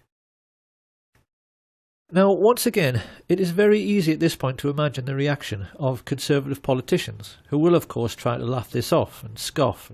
Everything is a rich man's trick? Are we seriously suggesting that the Cold War was a rich man's trick? Now, in your research and analysis, and your efforts to bring out the facts about what was going on in our society, did you encounter any effort to discourage you, to prevent you from bringing out the background of America's involvement in the financing of international communism? Yes, very definitely. For example, when I was at the Hoover Institution, in 1972, I went to Miami Beach to give some testimony before the Republican National Committee. And although a congressman had hand-delivered to the wire services this testimony, which was later printed, the wire services refused to transmit it to the newspapers. Then when I got back to the Hoover Institution in California, I was called into the office of the director, and I was told in no uncertain terms not to make any more speeches like that, and that this information should not be made public. This was the information that we were giving the Soviet Union the technology to develop its war potential? Oh yes, at that time we were in Vietnam, and as you know, the Soviets were supplying the North Vietnamese. This was 1972. 1972, yes. And for example, I knew that the Gorky plant, which was built by the Ford Motor Company, but the Gorky plant in Russia produces the Gaz series of vehicles. The Gaz vehicles had been seen on the Ho Chi Minh Trail. We were supplying equipment to the Gorky plant in the middle of the Vietnamese War, and these trucks were being used to carry ammunition supplies, which were killing Americans. Now, I thought this was morally wrong, and I said so at Miami Beach and at the Hoover Institution. And it was this type of information that was suppressed. The rich would much rather we didn't think at all, and certainly not about the wise words of the columnist Claire Rayner, who once famously said that the only reason we now have to live under kings and queens and presidents is that in past ages their ancestors were the best thieves. In the Middle Ages, when the king was feeling greedy and wanted to pay for a new mistress or grand new palace, he simply sent out his robber barons to steal half the herd of every local farmer, and if they complained, the robber barons would say the king needed to feed the army, or some similar excuse. That is how it was done then. But today, the ruling class face a different problem. We now live in an industrial age, and as George Orwell explains in his novel 1984, if the machine age was directed solely with the intention of making the common people physically comfortable, in a mega-productive, computer-controlled epoch, we could soon all live like millionaires. But think what this would mean. If we're all millionaires, we all fly first class, so the king and the queen and the president have to wait in a queue with everyone else. And do you honestly believe the Queen of England would wait in a queue behind you? If we're all millionaires, we all play golf. The king and the president can't get on the course, and there's no room on their exclusive beach. Orwell himself would have said the most important single sentence in 1984 was this one: if it once became general, wealth would confer no distinction. Our lords and masters are not going to wait in queues with the rest of us. So the special problem which fat cats face today is how to keep the wheels of industry turning, because as Orwell explains, the oligarchs have to make use of the masses without significantly raising the general standard of living. This is a more sophisticated age, so the robber barons need a more sophisticated means of stealing most of the wealth and of keeping most of the common people in poverty. What the rich face today is a situation in which the common people spend most of their lives on a 9-to-5 treadmill. They make things in factories, they grow things and harvest them, they teach in the schools, nurse in the hospitals, and as a result of their daily labours, a huge mountain of money is produced. Now the rulers have a problem. How can they keep the ordinary people hard at work so they're too exhausted at the end of every day to think about whether this is a fair system? The solution, as Sam Giancana explained, is to invent a foreign enemy, a boogeyman, who wants to conquer the whole world. This becomes a perfect excuse to make people pay for a sophisticated array of increasingly expensive weapons which are made by companies which the fat cats themselves own. And in one neat little scam, the modern robber baron has a means of stealing most of the wealth produced by Western society, while leaving the common people with just enough crumbs to keep them going. Every year, America's oligarchs take $3 trillion out of the United States economy. According to some estimates, we cannot track $2.3 trillion in transactions. $2.3 trillion with a T. That's $8,000 for every man, woman, and child in America. This is how the rich have rigged the system, so that it benefits them at the expense of everyone else all the time. But in order to keep this fraud going, the public must always be convinced of the need for military expenditure. This is where all the phony terrorism comes in. And if we want to find out who is behind this ongoing hoax, we only have to look at Securicom, the company in charge of World Trade Center security, who removed all guards and sniffer dogs from the buildings on September 10th, so that the charges which brought down the towers in controlled explosions could be planted. If we now ask, who is the chief of Securicom, who do we find? Marvin P. Bush, brother of George W. Bush, son of the man who orchestrated the plot to assassinate President Kennedy, and grandson of the man who made the family fortune from Auschwitz slave labour. The Bush family and their rich friends have been behind all of it. During his time as president, George W. Bush connived with Tony Blair to introduce a deliberate policy of allowing unbalanced and aggressive Muslims to flood into Western countries. They did this in the hope that they would commit atrocities in their adopted countries, and they were actually delighted when the Washington DC sniper and the Fort Hood shootings made headlines, because they knew such events would make it easier for the public to swallow the idea that 9/11 was simply more typical Islamic terrorism. The truth is that Islam is simply being used like a pawn on a chessboard in a game the fat cats have been playing since World War I. 70 years ago, they gave us what they called their Hitler Project. 50 years ago, it was the JFK Assassination Project. Today we're having to suffer the War on Terror Project. And when this current lunacy is over, they'll have another excuse ready to create yet another phony war and yet another patsy.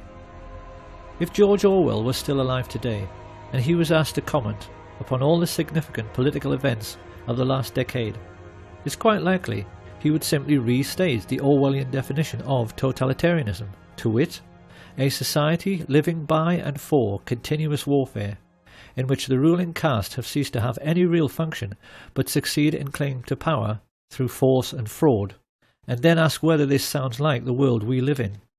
Because it ought to be obvious by now that our seemingly endless economic recessions are being deliberately orchestrated. In today's world, the commodities markets are arranged in such a way that the price of virtually everything, particularly food, hardly ever changes. So how then can it be that the price of oil increased tenfold in the last decade? Economists are now tacitly agreeing that this was due to financialization, which is just a fancy way of saying rich creeps like the Bush family and their merchant banking friends used their trillionaire fortunes to rig the market. Why did they do this? Because great entrepreneurs like Stelios, with their budget air travel, had managed to break the cartel of the major airlines. Ordinary working families had begun living a jet-set lifestyle. The ruling elite of the entire world was simply terrified, because a jet-set lifestyle is supposed to be the exclusive preserve of the rich. What would happen to their social status if the whole world were part of the jet-set? So the rich arranged for the credit crunch, and now working families who used to fly 10 times a year can't even afford to use their car. What George Orwell understood better than anyone is that every age is basically the same. It is always a story in which a small elite group of greedy people cling to unjust power and privileges by practicing an ongoing deception upon their followers. Caesar did it with bread and circuses in the Roman arena. George Bush did it with false flag terrorism on 9/11.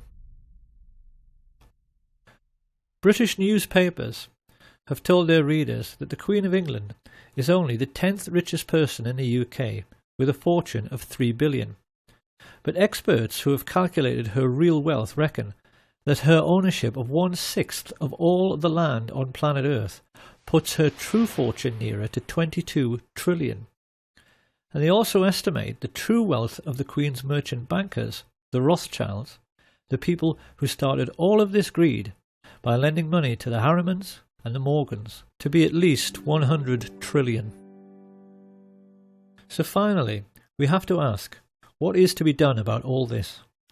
For in the case of America, it is obvious that in order to honour the memory of President Kennedy, Americans are now duty-bound to finish his work by finally ending the worldwide tyranny of the CIA. The time has come for ordinary Americans to ask their strong men in uniform just exactly what and who they think they are defending. And they better not take too long about it. Having established Islam in the West in order to provide us with an enemy, the elite have recently started on the second phase of their master plan, which is to wipe out anyone who is sick or disabled.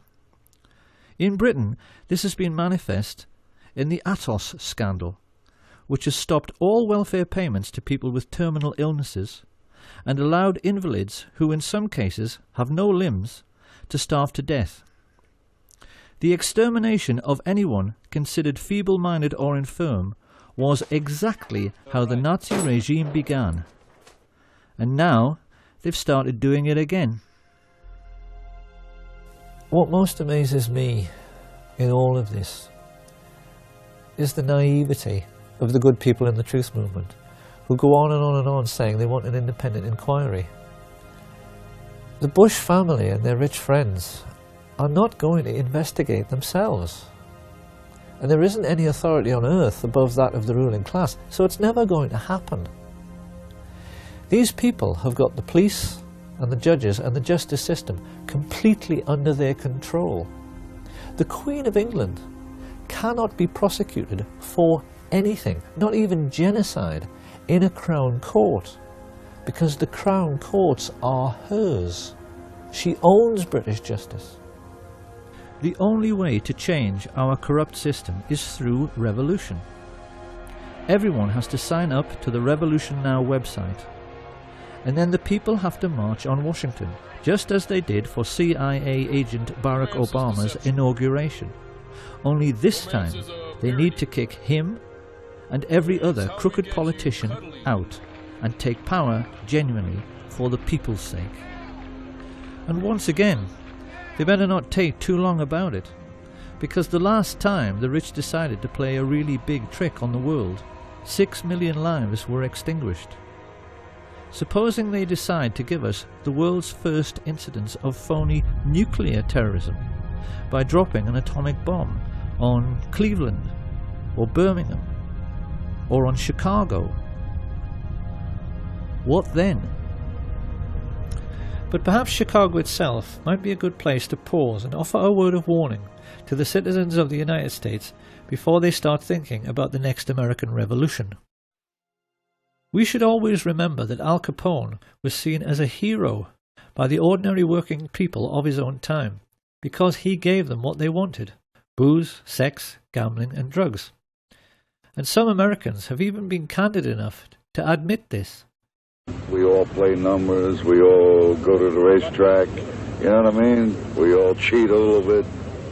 It hardly needs saying that Giancana, Marcello and Trafficante would have gone out of business in no time if ordinary Americans hadn't been so fond of cocaine. And, in the post-war period, many writers have noted the way in which the United States not only manifestly tolerated organised crime, but even seemed to be enchanted by it. It's a cultural phenomenon which has led many foreigners to wonder whether there is some sort of latent criminality in the very fabric of American society, because there does seem to be some sort of tacit agreement amongst all Americans that killing a man should always be considered an option if it looks as if he might cost you a large sum of money. Suppose we'll have to kill him.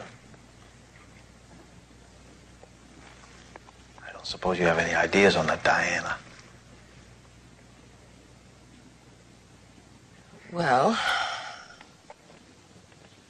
what would you fellas say to an assassination? I hope you don't have any hidden tape machines in this office, Frank. We're talking about a capital crime here. I'd like to hear some more opinions on that. Look, I don't see we have any option, Frank. Let's kill the son of a bitch. This film is likely to leave Americans with the impression that JFK was assassinated by a corrupt and brutal ruling class. Perhaps they should ask themselves if they are quite sure that he wasn't simply killed by America. So it seems that finally we are left with a very simple question. What kind of society is it which kills its own best men?